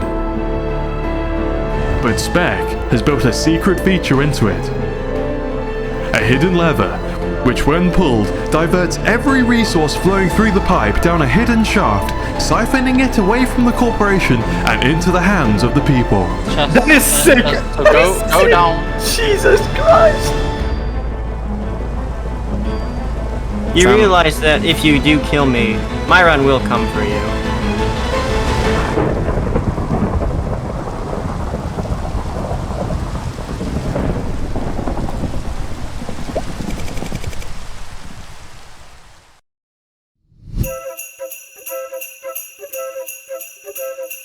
It's now day 5, and for what seems like the first time, thanks to Lime being safely behind bars awaiting trial, there's a feeling of peace amongst the people of the Cold Island. This moment of calm has given them the time to focus on all their creative ideas. Firstly, just on the outskirts of Torheim, a player called Ultra Samurai has founded the popular new sport, ice boat racing. It's neck and neck for Air and Frost as they head onto the Glacial Strait for the final finish. It's neck and neck. Oh my god! But Air takes the win. Yes! Honestly, it's really great seeing the Cold players having fun and just relaxing for once. Far away from the boat racing, a player called DJ Weibo has taken a more tranquil approach to life on the Cold Island, having built an amazing monastery. I can show you the monastery. A lot of the stuff is just based off of actual, Indian monasteries. I was incredibly impressed by his attention to detail. He's built a food court fit with plates and carpets on the floor. You sit on the floor on these carpets, and the plates you eat on. Monks' quarters containing stone beds. Most people would find this uncomfortable, but some would say it helps you reach nirvana. And even a prayer hall. There are surprisingly many visitors who've come to pray here. Elsewhere, there's lots of businesses sprouting up. There's ski resorts, casinos, and there's a huge corporation picking up momentum called Coda, which has constructed an awesome factory fit with a warehouse, forklifts, furnished offices, and pretty much everything you can imagine to trade with and supply the people of the Cold Island with all sorts of food. We sell a bit of everything, but right now pumpkin pies are most prominent. Coda is responsible for supplying most of the restaurants of the Cold Island, of which there are many. We've got chalet-themed taverns, pop-up food trucks. Yeah, we've been making a lot of profits. We've just been trying to pop up wherever the people are. And over the Northern Federation, we have Grill Bees, who are famous for their signature cold-themed dish. We've got, we've got a crazy menu. You ready? We've got my personal favorite, fried snow. You may have noticed that the International Cold Highway that Dismal has worked so hard to build is finally complete. I'm so pleased with it. I can't believe this. It's come together so well. Dismal, having done such a good job connecting the Cold Island and being a respected neutral party, has been selected as the judge for Lime's trial that'll take place later today. Speaking of Lime, the Northern Federation are working overtime to build him a new, more secure jail cell and a proper courtroom to hold his trial. In the meantime, they've been trying to get him to confess by torturing him with the worst possible thing: bagpipes. Somebody's probably gonna try to. I think I'm in hell. I think this is what hell is. I believe your prisoner has been thoroughly tortured. I will be on my way.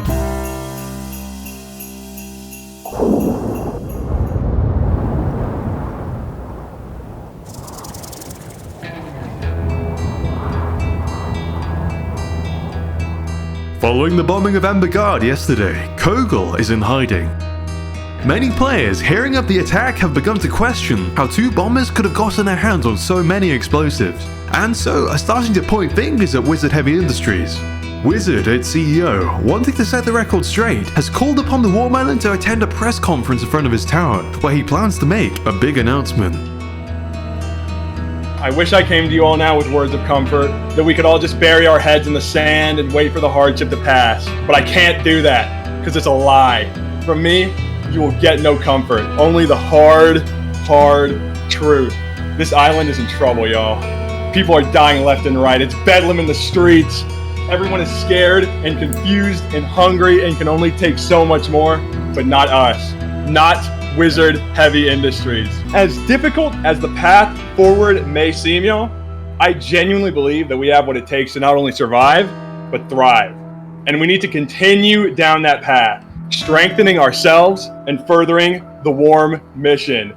And that is why I am proud to announce the creation of the Wizard Heavy Nuclear Program. We are the first island to achieve nuclear technology, and we are going to destroy the other islands. We're gonna win. You're gonna win. And I humbly ask that in return, you lend your trust to Wizard Heavy Industries, the company of the future. Thank you all, and let's get back to work.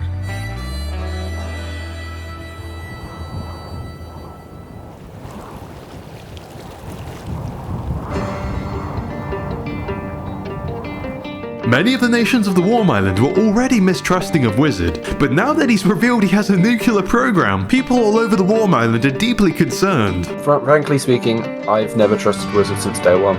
You see, Wizard is not exactly the most stable of players on the Warm Island. It's well known how he treats his employees. Our builders, all of our employees are f***ing bums. Oh my god, dude. Like, look at this. Look, Marcus. There's just not there's one guy working, and this f***ing kid is just standing there like a Hold on. What? Wizard, sensing their mistrust, went to an international gathering of leaders and diplomats to try to reassure them that he has no intentions of using these new weapons against their nations. I'm not gonna lie, y'all, I was eavesdropping a little bit. I was curious, I couldn't help myself. And I have heard the concerns, and I've also heard a lot of other concerns from diplomats, and I want it to be completely clear to everyone here, the nukes will not be used on Warm Island. Do you promise, on everything you hold dear, that you swear you will not use any of your nukes on Warm Island against any of us? I solemnly swear, on my honor, on the honor of my father, that I will not use nukes on the Warm Island unless provoked. Remember, Wizard Heavy Industries is for you guys. The last thing I would want is for you guys to not trust me. Wizard's promises did little to calm the different nations' nerves though. And then, it all started crashing down when Wizard scientists secretly got in contact with the Cowboys, telling them that they had not been working for Wizard willingly, and that in fact they had been forced. He said, "You're gonna build us a nuke, or we'll kill all of you." We had no choice. I didn't want to do that, but I couldn't risk everyone's lives. So you didn't want to build the nuke? No! Why would I ever want to build a nuke? It was this revelation that spurred Sheriff Wilty to take action. He can't let someone as unpredictable as Wizard keep control of nuclear bombs. And so he formulated a plan to disarm Wizard Heavy Industries. It was then that invitations went out to the entire island to attend a grand rodeo festival at the Coliseum. Even Wizard was invited. But it was soon made clear that the purpose of the festival wasn't to have fun. Thank you people, thank you. And thank you for coming to the fair and the opening ceremony. Alright, I am sorry to interrupt, but we have some important news. Oh. What's wrong, Will? What happened? Will, what's going on? Our alliance with Wizard Heavy Industries is over. What? What? We are working with the scientists to shut down the Manhattan Project. Oh my god. Alright, just be honest with me. Just be honest with me, Cowboys. Did y'all steal my nukes, bro?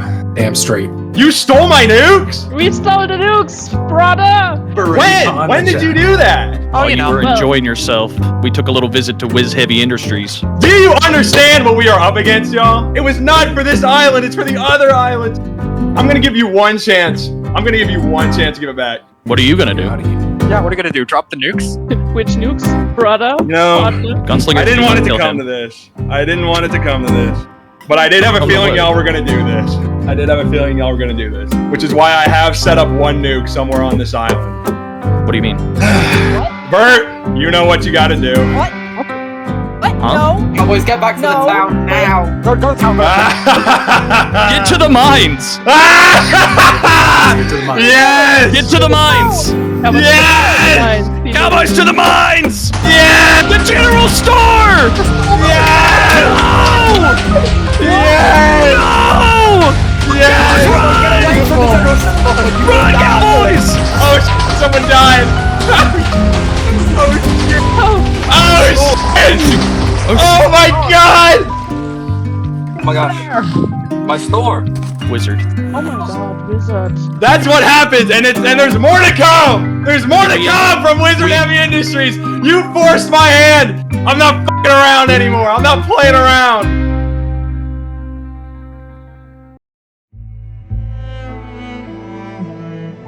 Across the cold island, everywhere is quiet. With Lime behind bars in his newly constructed Iceford jail cell, everyone is simply waiting for the trial to take place. Things for Sharpuns are going great, with everyone seemingly having rallied behind him to arrest Lime the previous day. He's gathered a lot of respect from nations all over the cold island. I think everyone's gonna see that Lime is guilty. I think everyone has rallied around me now. It's great. So, in hopes of realizing his original dream of Polaris leading the cold island to unity, Sharpuns has been making his way around the island, asking various nations to join his Northern Federation.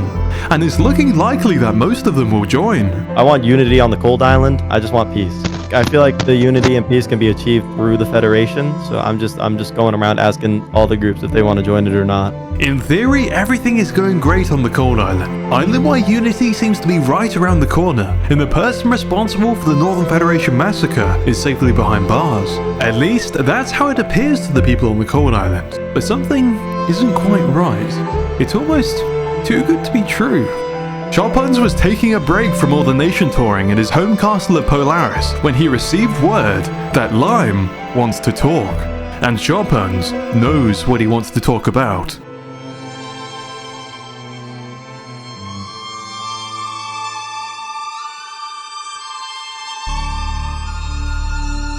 Do you wanna take a seat? Sure, I'll take a seat. So, how are you holding up? I'm doing pretty good, Lime. This is a pretty nice jail cell you got. The best thing about being in a jail cell? Time. I know what you've done. You do? Absolutely. Fess up. It's fine. Believe me, I know a lot about lying. I can tell a liar when I see him. Sure. I can take the mask off for you. I killed the council. Yes, you've heard that right. Sharpuns, the president of the Northern Federation, admitted to murdering the entire Federal Council. Now, dear viewer, to explain all this, we're going to have to go back in time to day 1 to when Sharpuns founded the Northern Federation.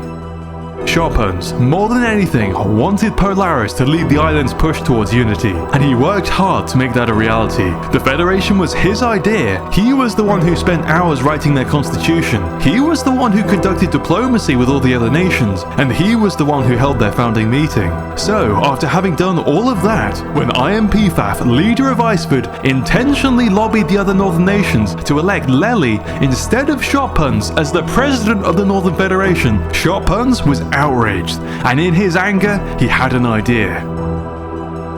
But how did he intend to get away with this massive crime?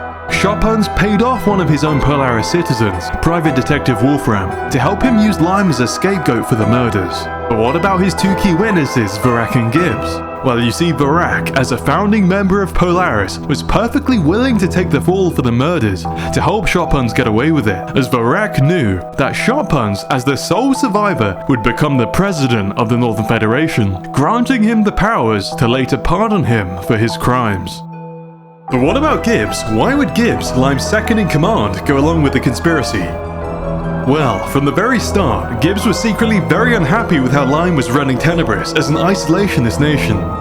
He felt that instead of chasing away foreign diplomats, hiding underground, and kidnapping surface dwellers, the people of Tenebris would be better off opening up to the rest of the island.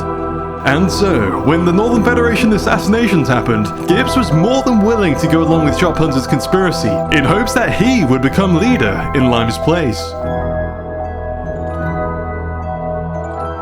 Not only were Wolfram, Varak, and Gibbs all falsely testifying against Lime, but Sharpuns himself had gone to great lengths before and after the murders to stoke anti-Tenebris public sentiment. That's right, the digging tunnels, planting explosives, and the general anti-Tenebris fear going around was all coordinated by Sharpuns. It was all a precisely planned propaganda campaign to make the general public on the cold island fearful of Lime and Tenebris, so that they'd be the obvious culprits for the crime that Sharpuns committed. Sharphunt's grand conspiracy to get away with the assassinations worked. And as he'd planned, Lime took the fall for it. No one will believe you. I hope you know No one that. will believe me. Are you sure? No one's gonna believe you at all. I have everyone wrapped around my thumb. When I wipe that stupid smug grin off your face, I'm going to pin everything on you. Everything. Really? And I'm gonna Everything's get already away pinned with it. on Just you, watch. The Well, walls we'll are have a look. closing in on you. You don't have time. I want to make sure I've got these motives correct. Okay. Mm-hmm. So, day one, you waste your time making a silly federation of Northerners, okay? Mm-hmm. Then, they vote you out of power, which I think is very funny. The biggest insult of a leader and a founder of a nation is losing an election to their own people. Oh, well, I'm talking about it right now, okay? And I'm sure they will win the trial. So you, being kicked on your ass and betrayed by all the people, you have arrangements done. And you get rid of them. Is that correct? See you at the trial, man.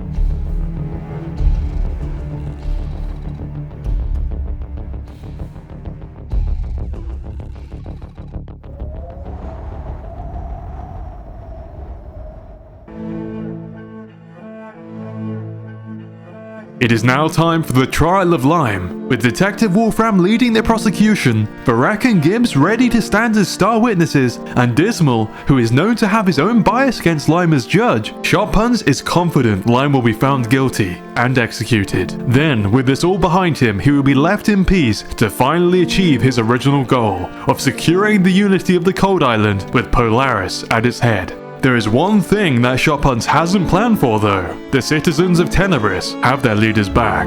Everybody please gather around Inigo, who has offered to sell us Varak's location, the one who sold out Lime. Varak, I have him in my base. I want to sell him out to you all just for one set of diamond armor.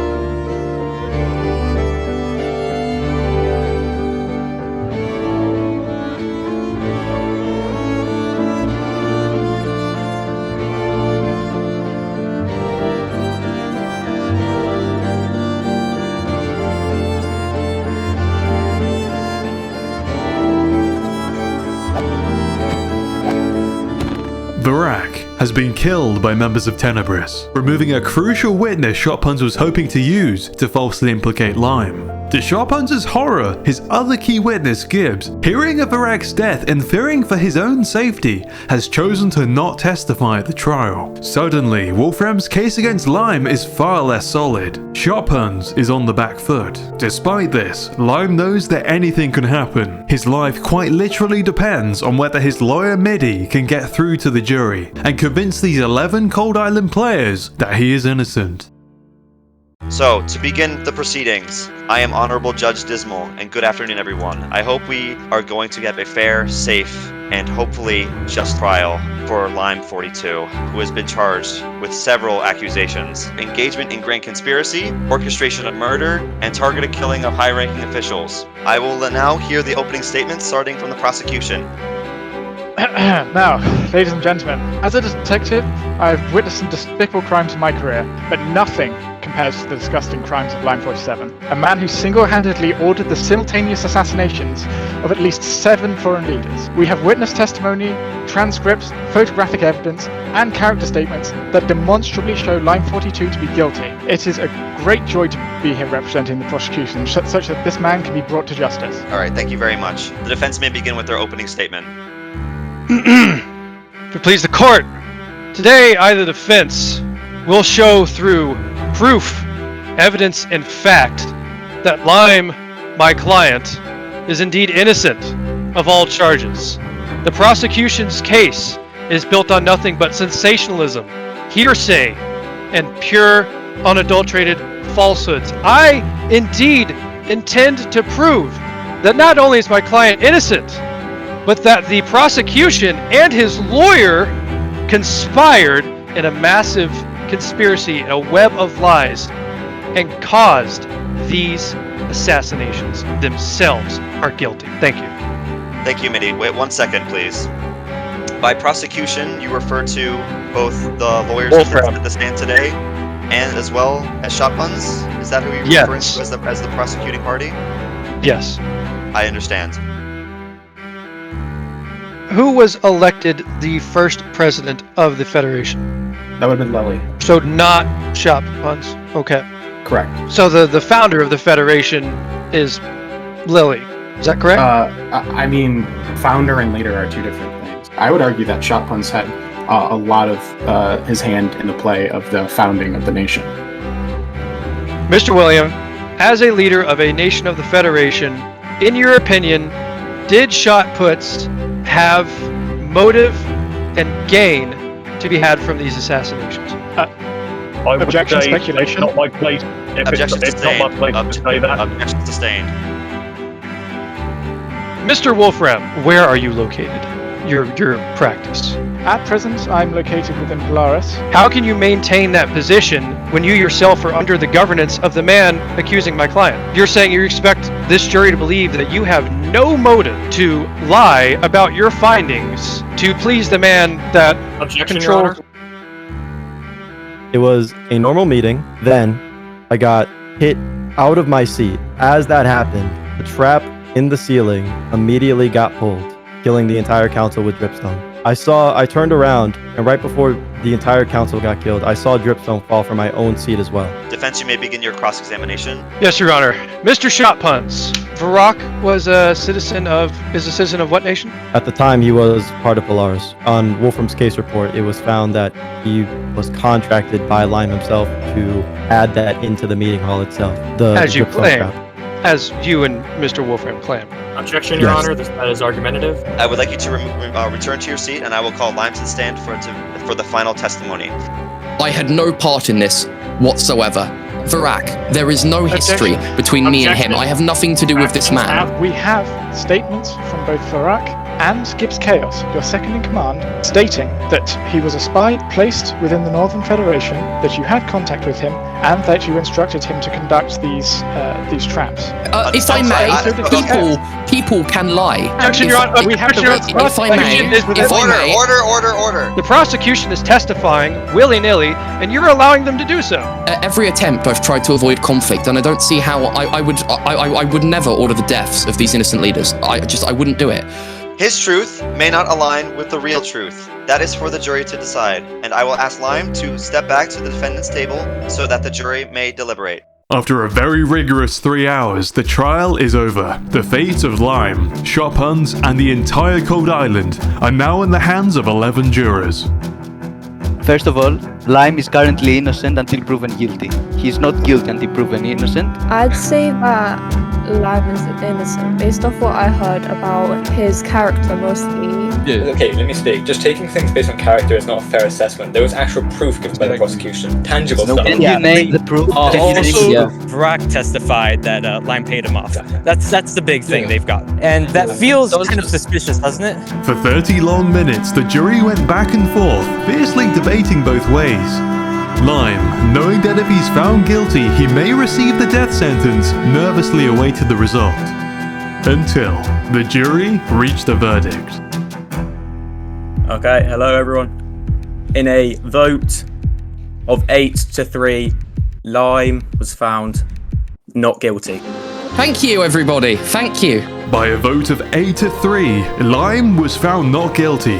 And with Lime proven innocent, nearly every player across the island, having heard the entirety of the court case, knows that if Lime isn't guilty, then Shot Puns probably is. I swear on everything, it was a stacked jury. 8-3, are we serious? There's literally no way he got off with the murders. Genuinely. I should have killed him. Why did I let my head get convinced? I should have killed him. Ooh, okay. The Federation is turning against me right now. I need to think of a new plan. I need to think of it now. They're all against me. Everyone is against me. I should have killed Lime. We should have killed Lime.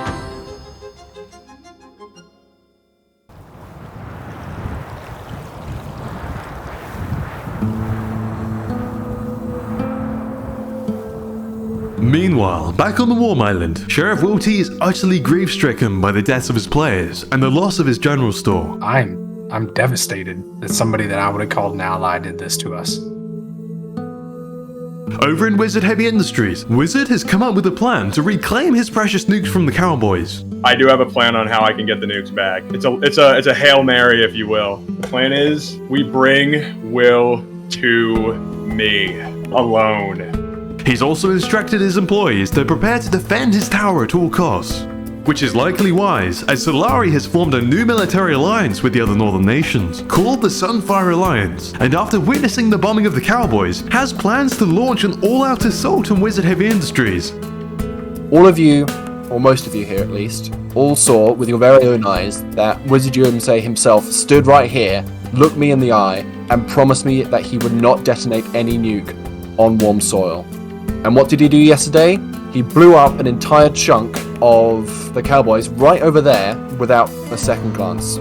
He laughed while doing it. This is not a man that can be trusted with the weapons that he's created, and something needs to be done. Solari and the Sunfire Alliance, whoever chooses to join us, will be doing a frontal assault on Wizard headquarters. Just as it looked like war was about to break out, Sheriff Will T received a message through the scientist from Wizard himself, saying that if he came to the tower alone, together they could come to a peaceful resolution and avoid any needless deaths. Sheriff Will T has something very important to say. I have been informed that Wizard does want peace. He has guaranteed peace if I go alone. Why does he want you specifically? I don't know. Yeah, he did blow up our land, and we used to be allies. I'd like to know that I can trust this man still. Dalton, if I don't make it back, I want you to have my badge. And so, in hopes of avoiding certain conflict, Sheriff Will T made his way over to Wizard Heavy Tower.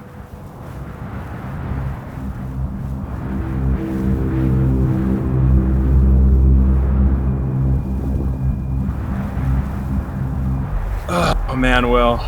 Why'd you have to go and make me do this, man? You know where I stand, Wizard. You know that. I do, and I don't like it. You've been corrupted by this backwards sentimentality that we can all just hold hands around the fire and sing Kumbaya, but we can't.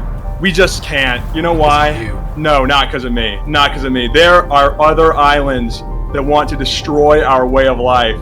Barbarians and savages. You know what's going to happen if we don't prepare? They are going to flatten us. And what you are doing. I don't know what's going to happen if we don't prepare, but I know that if we don't stop you, then this island is done for anyways. I want you to look around. I want you to look out these windows, see what we've built together. It's beautiful, isn't it? No. But we can get more. On those islands, think about the wealth, the resources, the money that they are squandering that could be ours. I want all of it. I want it all. And you can help me. You can still join me, and we can lay waste to those barbarians. We can take everything they have, and we will have an empire that will last for 1,000 years. But I need you to give me those nukes back. I want to make sure that this island sticks around. I will not give you the nukes. Give me those nukes and I will spare your life. But if you don't give me those nukes right now, you are going to die.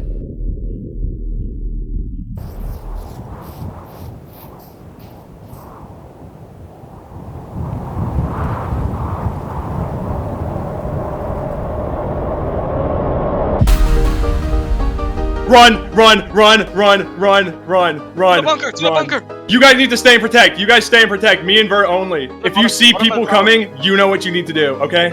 Okay, Cowboys. Will received a letter earlier this morning requesting his presence at Wizard Heavy Industries. Will went over there on his own volition and went into the tower. I was sneaking up because I was worried. It took way too long for him to get back, and as I pulled up, I saw Sheriff Will T falling from the top of the tower. They killed Sheriff Will T, and we will not stand for that. That man has brought us to where we are today. He helped us build this grand coliseum that we are all standing in right now. Wizard has gone on the run and is now in hiding. Are you guys all ready to go on a manhunt to find the man that took Sheriff Will T from us? Wait, Yeah! Everybody, let's go find this guy! Charge! For the sun! For Solari, go! Cowboys, sweep the entire island, everybody!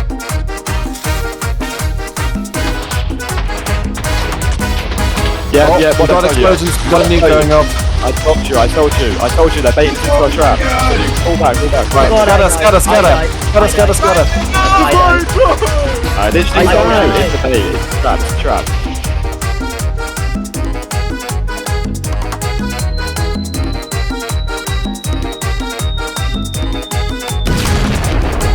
Stay inside, you're gonna get TNT minecarted. Stay inside, all of you. I think they're dropping another one. Yeah, they're dropping bombs on their own building. They're dropping bombs on their own building. Yeah. I don't want Wizard playing games with us. Right now he's toying with us. Fall back from the tower. We're going south from the tower, moving south from the tower. Let's go find this man! All over the mountain!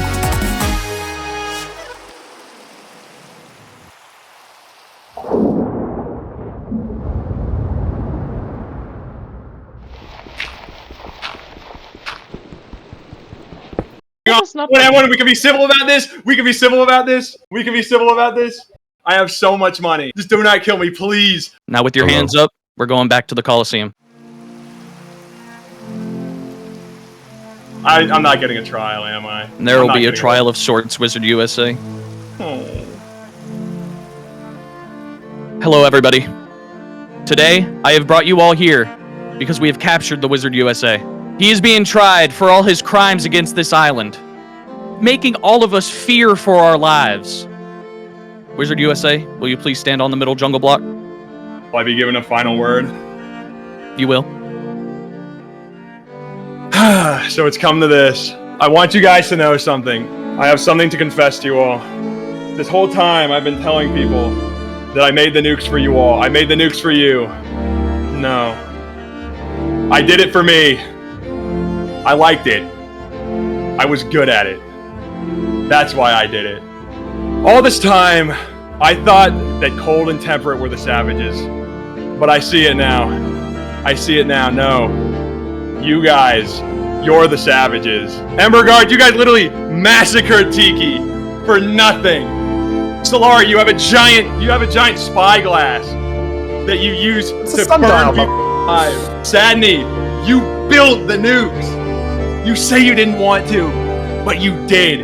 You could have taken your death with dignity. You forced us. We had no choice. There was a way out. You just weren't brave enough to see it. I hope to see you all in hell when Cold and Temperate burn this place to the ground. Thank you all. Godspeed. Unlimited capital.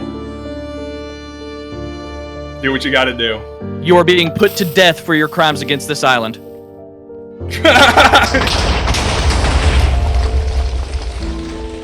Yeehaws in chat, everybody! All right, now unified yeehaw! Glory to the yeehaw, everybody!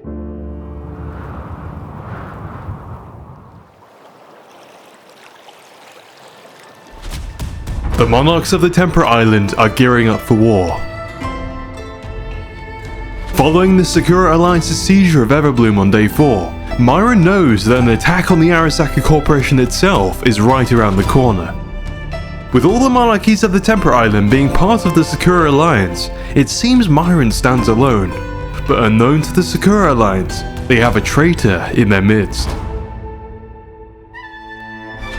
Milovian, Emperor of Eternum, has been relatively inactive on the world stage, instead choosing to focus on constructing his ginormous Tower of Eternum. Milovian, despite joining the Sakura Alliance, has always sympathized with Arasaka's position, believing them to have done the Temperate Island a favor when they destroyed Sovereignty, a group he saw as anarchists, and a direct affront to the order he believes monarchy establishes. Hello there. Welcome to Mount Regnum. I won't beat around the bush. I heard through letters that there's gonna be a big attack. They're gonna come over and they're gonna wipe us off the island. Or so that's what they hope. And I'm well aware that you and your building simply want to build your tower. Is this right? It is. I'm coming to you as a businessman. I see that we can both benefit from this. I tell you what, how about I make you a proposal now? You help me get rid of them, and you can have all of my builders. And we'll help you finish that tower of yours.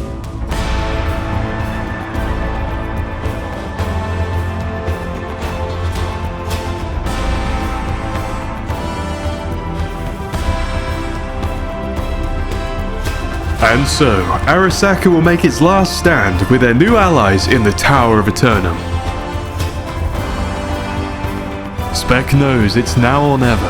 Now is his time to strike back against Arasaka. So we are ready, I think.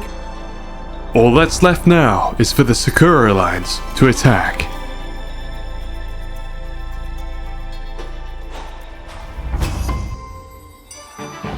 People of Temperate, today is the day we have all been looking forward to, the downfall of Arasaka. It has become public knowledge that Arasaka has allied with Eternum. Now do not be afraid by these large numbers, for we are fully equal, if not greater than them. They may have home advantage, but we have the will and power to fight against these guys no matter what they throw at us. This is for the greater good of Temperate. Everyone, with me, one great hoorah! Yeah.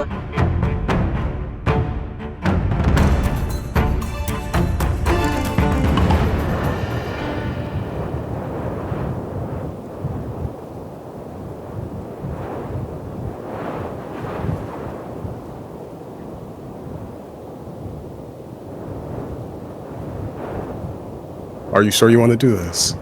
You could just give me Everbloom back. We could go back to doing what we were doing before.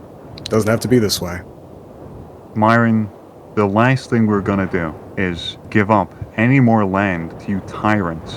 Your nation is corrupt. My nation? First and foremost, I am no nation. I'm a business. And I believe the last time we spoke, we were on good terms. And all of a sudden, you turn tail and you switch and you collect all these pathetic people. And for what? Does it feel good to feel like you have power or something? Today, a lot of people are gonna die. And you do know that, right? A lot of your people are gonna die. I know that. Myron, this is mutually assured destruction. If both of us go to war right now, hundreds of people are gonna die. Yeah, I agree, which is why you should call off your people and let me continue what I was doing. Because right now, all that I see in front of me is dead men, and it's gonna be your fault that that happened. Because I've never attacked anyone who didn't deserve it, and yet here you are attacking me undeserving. You know exactly why I went to Everbloom. You know why I went to Sovereignty. What's your reason for this? The reasons you went to Sovereignty and Everbloom were for your own personal greed, your profits. That's not what people are, Myron. They're not profit. They're human. Alright then. Well, I don't think there's anything left to talk about. So, may God be with you, Cappy. May God be with you also.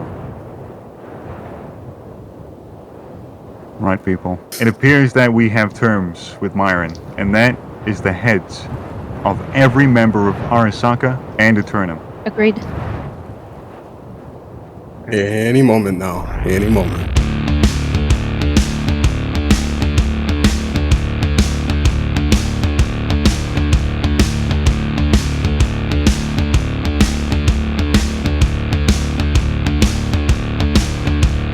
Let's be ready. They'll be coming up. They'll be coming up at any moment. They're coming up the waterfall. The one below is trying to break the ground. This is full team of Templars. Hey, stay here. Someone's in chest. Get up here. They're here. Come up for chest. They're coming up the stairs. They're coming over. I see him. They're coming up the sides here. They're gonna come up the top. From the top. Watch the sides. Hold it on. All hands on deck. None will eat the slaughterhouse. Not alive. Kill everyone.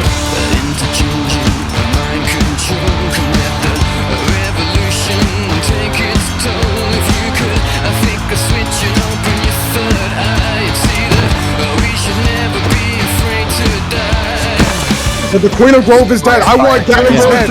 I want Gappy's head on a pike.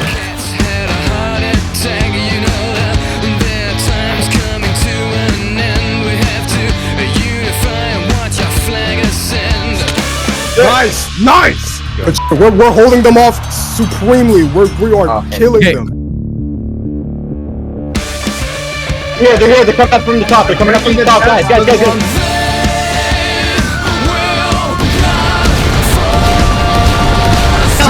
TNT!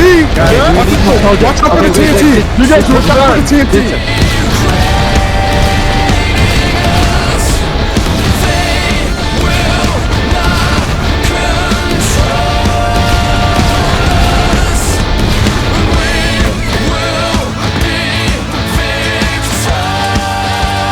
Oh my god! I died. Wait, I don't know which side is dead because all Gappy, Honey is gone. They're all gone. I'm still alive. Yeah, I'm getting jumped.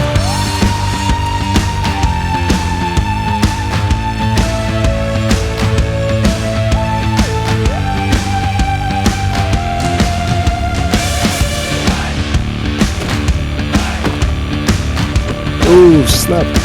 Oh, I'm so dead.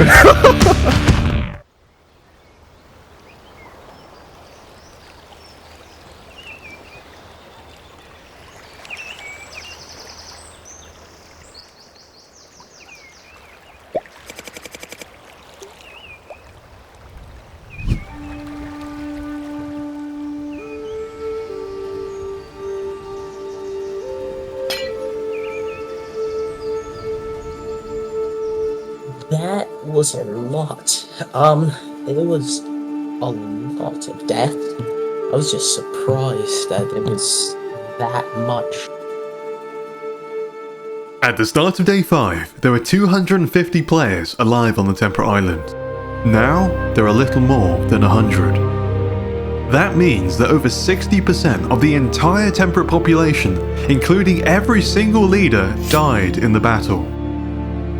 Over 3 days ago, Blindspot journeyed around the island, preaching equality and democracy for all, and had warned that having unelected monarchs and CEOs governing the entire Temperate Island would lead to ruin. And what he spoke of has come to pass. But despite the heavy loss, with all the leaders gone, something unexpected happened. Needing someone new to steer them through the coming opening of the borders, and guided by Blindspot's words, they chose to hold a democratic election. Who among us believes they can be a strong voice for that fight? And voted in a player called Haname as their representative. Haname's a very good. I agree. Haname's very good. Knowing that the people of the Temperate Island are deeply worried about the prospect of being invaded by the other islands, and that after all the hardship they've endured, they don't want to fight, Haname came up with the idea to build a giant bunker underneath the center of the island to keep everyone safe. We agreed that there should be a bunker, and I think we're all in agreement that those who don't want to fight should be in the bunker. And I believe we agreed that it should be below the grove, because it's the last place they would check. All that's needed now is to try to unite the remaining Temperate players to get this bunker built. And so, to rally them, KK, a local food truck owner, volunteered to give a speech.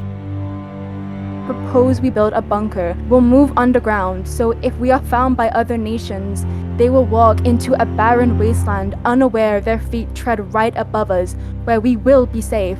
This isn't us becoming one nation, for we are not one nation, but we are one island. If you believe what I'm saying is wrong, I ask you to look around us. I ask you to consider our odds. Do we really stand a chance at landing on top if we act aggressive? Many of us here are runners. A sword isn't a common technique to us. Staining our hands red purposefully isn't how many of us wish to lead our lives. Our final day should be spent peacefully, but I do ask for volunteers. I ask people to join me in building this bunker that will keep everyone here safe. And if we begin soon, we will have a chance at completing it by the end of the day. But we will need as much help as possible. There is a chance, there is a possibility, and there is hope for us all. We may not be doomed after all. Here! Glory to Temperate in the chat. Come on, let's get a glory to Temperate. Glory to Temperate. Glory to Temperate in the chat. Come on, guys. Flood it. Come on, glory to Temperate.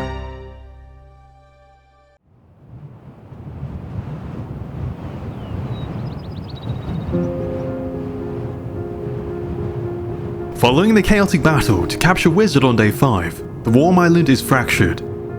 Some of the largest nations, Solari, the Cowboys, and Port Sand, have not been getting along. You see, their assault on Wizard Heavy Tower was very disorganized, and each nation is blaming each other's poor decision making for the huge amount of deaths that occurred. My god, that is on you and your stupidity. That is not on me. That is not on me, that is on Sheriff 100% on you. And because of your stupidity, innocent members of Solari are dead. Innocent members of Port Sand are dead. Some players have attempted to start an island-wide council to organize the defense of the Warm Island for when the borders open tomorrow. But the grudge held between the different nations is so large that many of the most important nations, including the Cowboys, have no intention of getting involved in defense discussions. I'm trying my best to help the Cowboys, man. And I don't think that a unifying council is necessarily the right way to go. I think we should just head into the border drop as our separate nations. It was at this time that the Ember Guard publicly called for the arrest of Kogel for his attempted bombing of their base on day 4.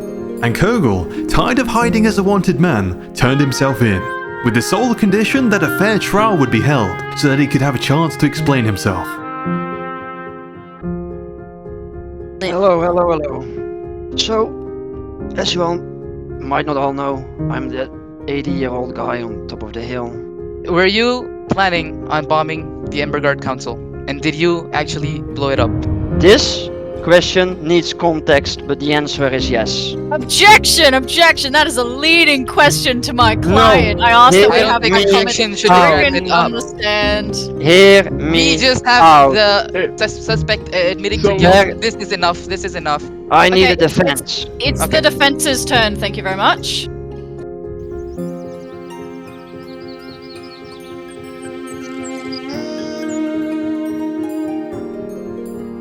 I got to meet the Tikis. To you, they were maybe just some crazy, savage Aztecs. But to me, they became my friends. My actual friends. I talked to them. I enjoyed their presence. And I even didn't mind that my view was obstructed. It was fine to me. They made my life better. It was finally good again, after being so alone. And that is what you have taken away from me. And I just couldn't stand it. Nobody died. That's good. Please, just let me fly away. Please. Despite the protests of the Ember Guard, the jury decided that Kogel should be exiled from his home and imprisoned as punishment.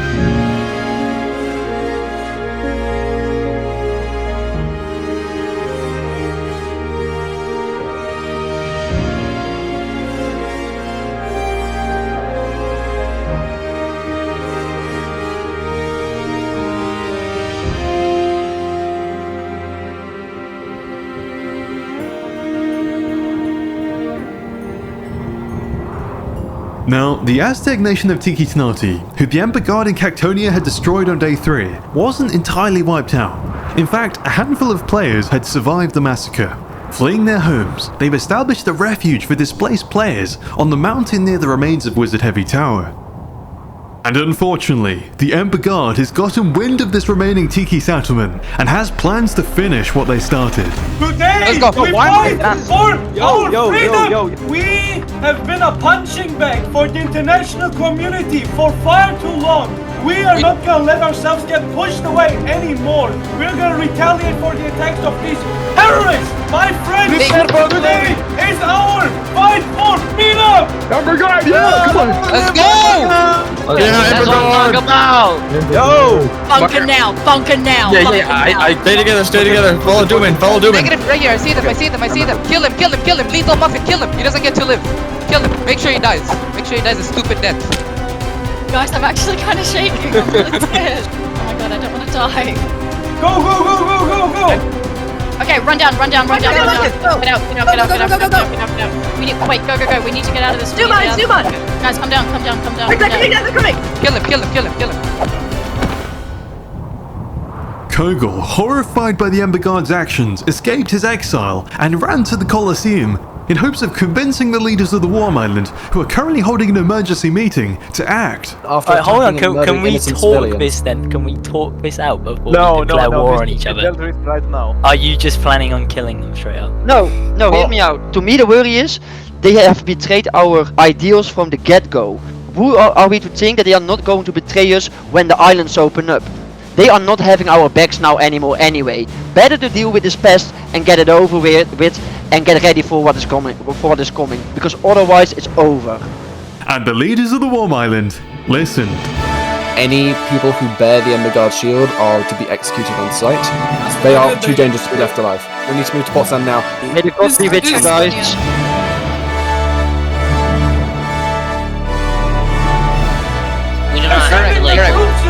They're sending the army here. These Ember Guard ahead of us. Okay.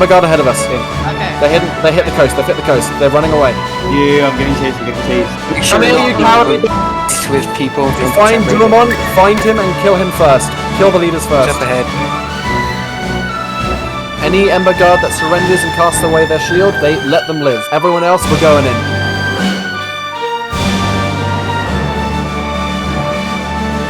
He's one, he's low, he's above ground,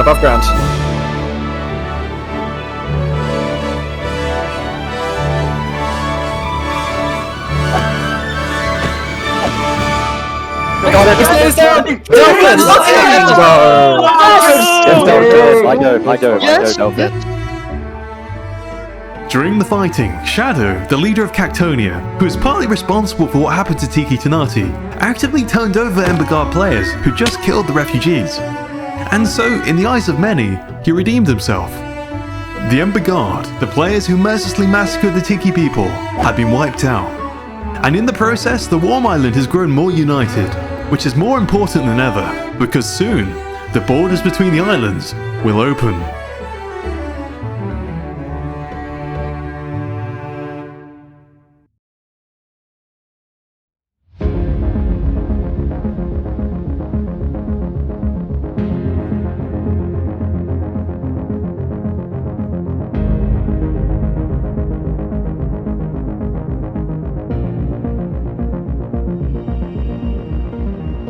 Everyone, today is an unfortunate day.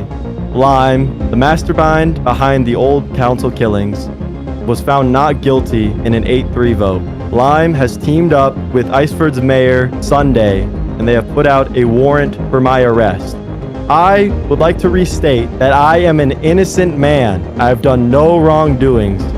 They gave me two choices. It's either I get exiled or it's death. You know what I choose? I choose to go out in a blaze of glory. Who's with me, boys? Let's go to Tenebris, boys! Yeah. Gentlemen, they're coming for us right now. Let's go. Oh my god, everyone is there. All right, everyone stay on the surface. Stay on the surface. Gentlemen, let's move out. Let's go, girls. Let's go. Let's go. No, for the cold. For the cold. For the cold. Yo, they're coming up. Get ready. Get ready at the spiral. Charge, come on, charge. They're up. Yo, get Lime. Target Lime if you see him. Target Lime. Oh, there's a guy running away. Chop hands. He's running. Get him. Oh my lord, they're on me. Jesus. Yo, oh my god, they're grouping. They're all on me. He's going through the wall. He's leaving. Yeah, he's fleeing. Can we get back to fall back to Iceford. I'm getting chased by 10 people. I'm getting chased by 10 people right now. I see puns. Eyes on puns. Get him. He's eating gapples. Over here. Move. Get him. We got a runner. I'm drifting. No. Okay. Ooh, damn. Okay, we good. It's over. We got him. Chop those. Nice. Very nice.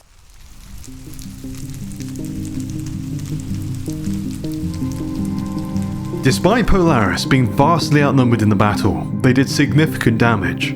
And in doing so has fundamentally reshaped the power structure of the island.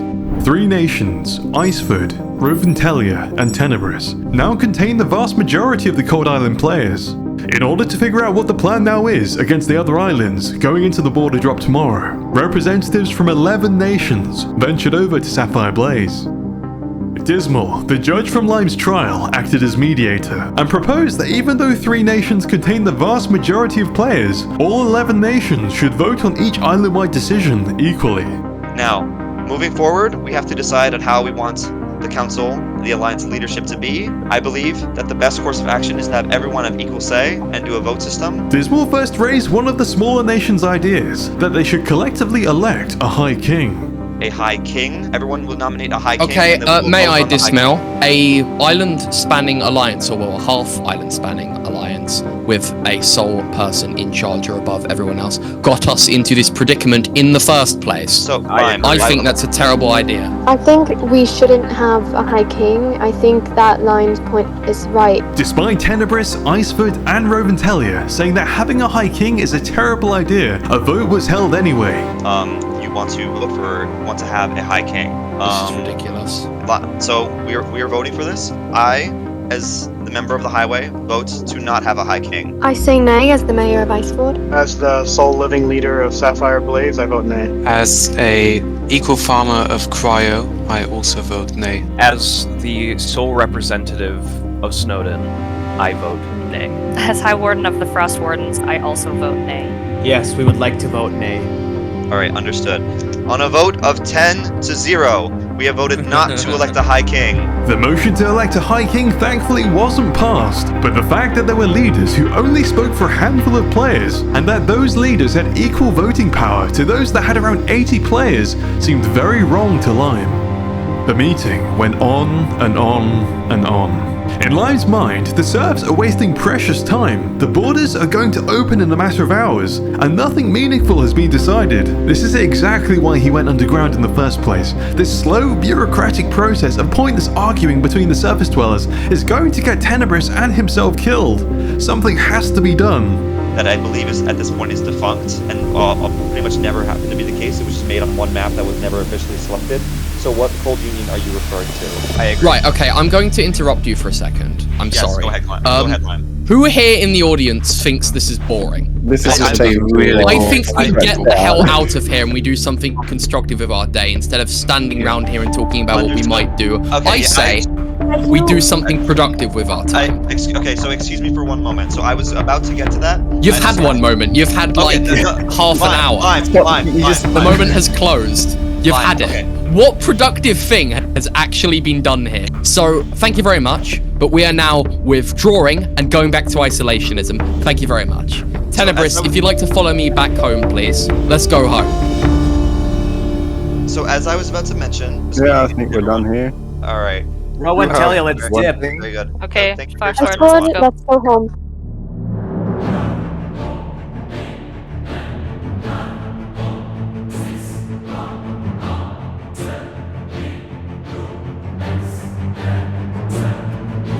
On day one, Lime decided to take his people underground because he believed that the actions of players on the surface would devolve into chaos as they pursued their own selfish desires. And in his mind, over the last few days, his feelings were proven correct. The players on the surface did indeed act selfishly, leaving death and destruction in their wake. In the process, Lime's home was invaded. He was hauled off and thrown in jail, tortured and wrongfully put on trial for a crime he didn't commit. Lime now knows he was right. Even with Shophuns dead, this meeting has proved you can't change human nature.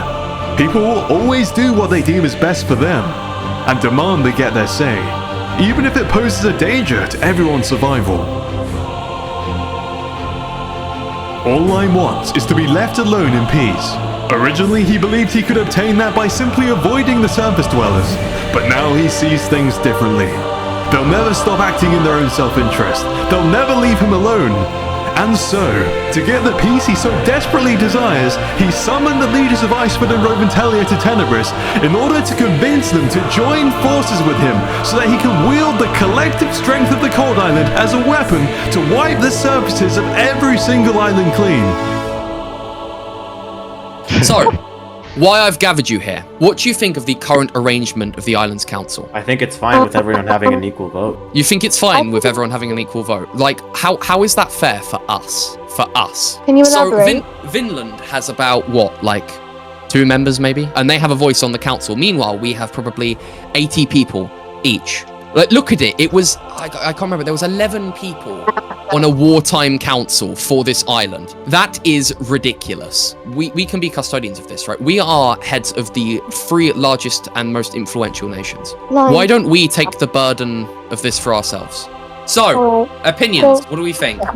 I understand people wanting to have voices and decisions, but I think it is proper for them to lay down that want for the betterment of the entire Cold Nation. We are supposed to be a union, and a union cannot have too many voices, or as you said, it gets muddled. Look at how long it took us when they wanted us to like vote on whether or not we should have a king. We just need to get stuff done. 3 of us is all it takes. When you first suggested the idea of having a smaller council, I thought it would have been not the best idea, but now that you're explaining it a bit more, I think it does sound good. Should the other nations find out about this, they aren't going to be happy with us. We hold the largest militaries and the most influence on the island. If we all agree, they're sort of just going to have to roll over and accept it. We can do this. We're all in, yes? I am in. Icefoot is in. However, I don't want to be the first to go to war with the other islands. I'm not particularly sure. We could be invaded, we could not. Who really knows at this stage? I heard this one man has a stockpile of nuclear weapons. Yeah. Okay. I hear another man has created some kind of I don't even know, like a company that hates trees or something. These guys are literally insane. Okay. I would be fearful. So are you proposing that we do not play the defensive then, Lime? Are you proposing we go on the offense? I'm more of the belief that offense is the best defense. I agree. Let's do this. Let's go. It's decided. We're going to kill them. Kill Warm and kill the other island. Warm. Everyone chant warm. Oh, baby. I did it. I made a power play. I did it. The serfs don't realize it. I run the show now. It's mine. This island is mine. So I'm rallying the troops. We're getting ready. And tomorrow we're going to do a full assault on war.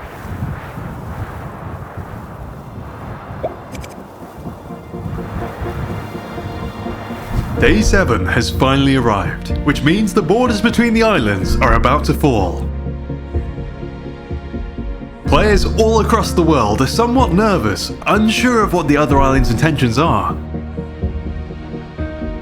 Where before there may have been internal conflict, each individual island, knowing that their very existence may be at stake, has unified to face any potential external threats together.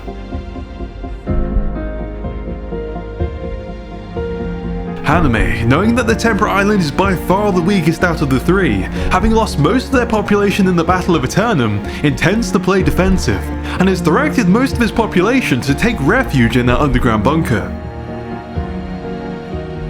Daltum, the new sheriff of the Cowboys, is leading the Warm Islands preparations. Together they're armoring up and have started fortifying the Colosseum to turn it into a defensive stronghold. And secretly, just in case, Dalton has urged the scientists to resume their nuclear program. Lime, leveraging his new control over the Cold Island through his Council of 3, to rally support has begun spreading rumors that the Warm Island intends to attack, and is amassing the Cold Army at Rovantelia to prepare them to carry out his plan to wipe every player off the surface of the world so that Tenebris can finally be left in peace.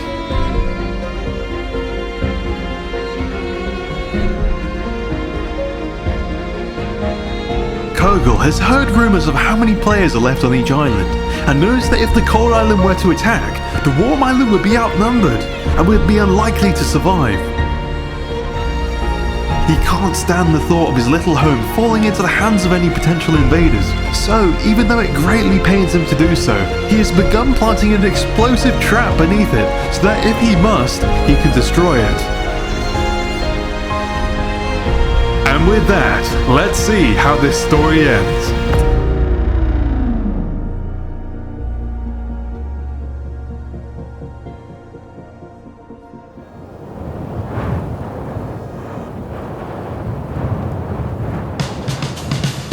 Right, everyone, listen up.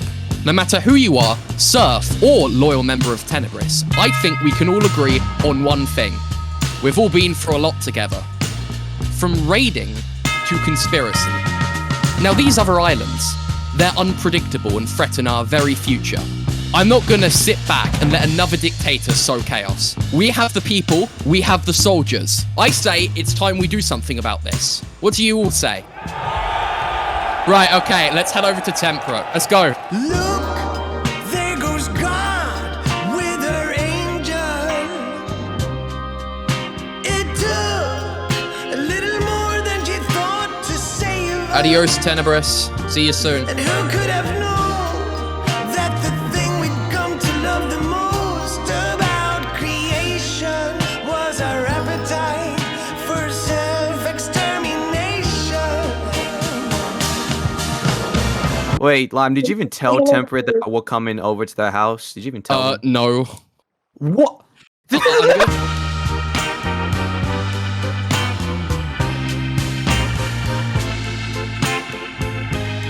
What happened here? Well, they genocide each other. What do you expect? They all killed each other. Where are the rest of you?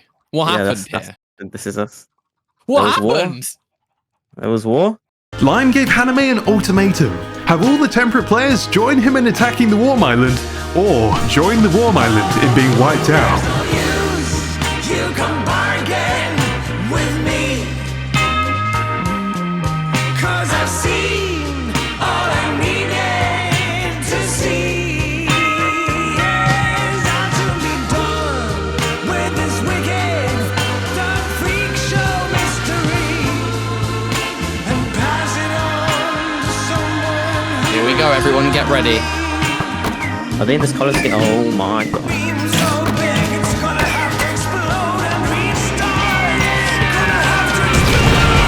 Let's go, race everybody!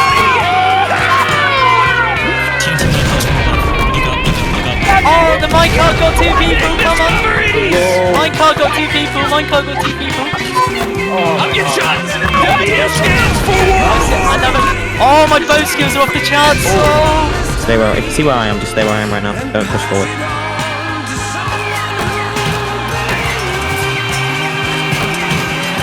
We stand for horses! Oh, come on, we outnumber them, bro. For the sun! We must avenge our fallen war forever! Yeah, if you see Haname, kill him as well. Kill Haname. I think Temperate will agree with me when I say we've seen enough dictators and Lime. I don't like how you threaten me, mate.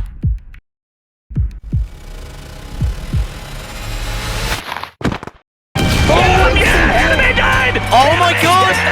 Yes, we got Haname! Oh my god! We win this, we win this. Come on, Darren's dead! Oh, I'm dead. Get him, Cowboys! No, Sonny died!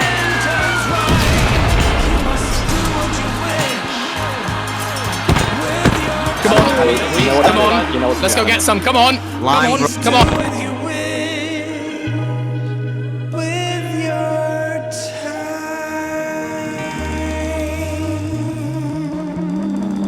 Love is dead! Right, Warm is not to be messed with, man. He rises everybody! I think they're retreating, Yeah, they are running. Yeah, they're hard retreating to scientists. We surrender!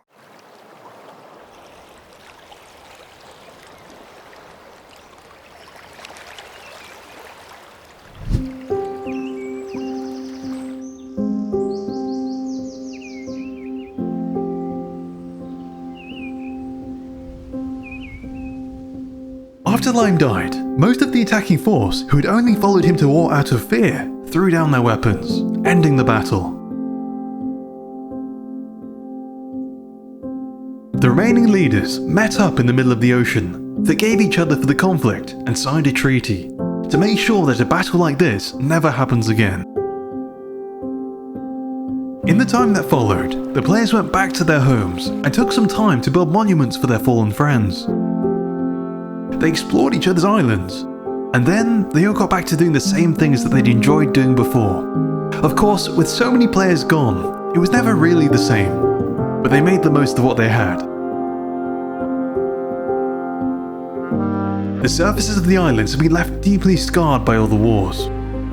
Homes, businesses, and even what were once gigantic nations that we've come to know are now empty.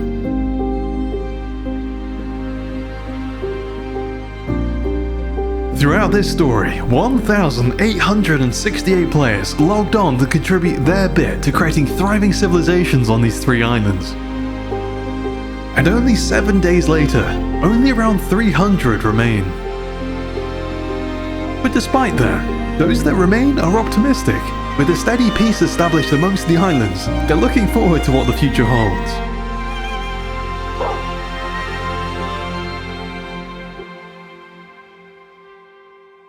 Right after the battle though, there was one question I just couldn't get out of my head. Had Kogel survived?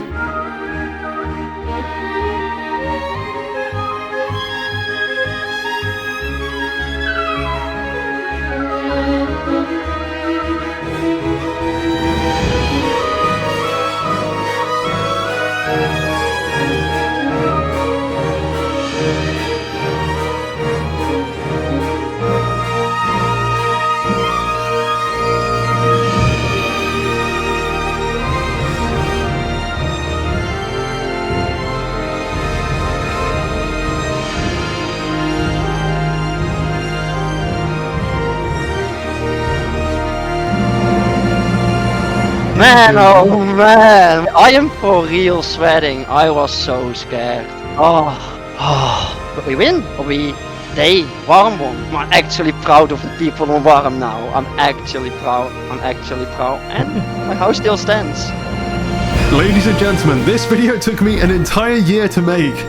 So if you enjoyed, please leave a like and consider subscribing. If you'd like to play in my events, join my Discord server. And for priority access, consider becoming one of my amazing Patreon members. Thank you so much for watching. Have an amazing rest of your day. Bye bye.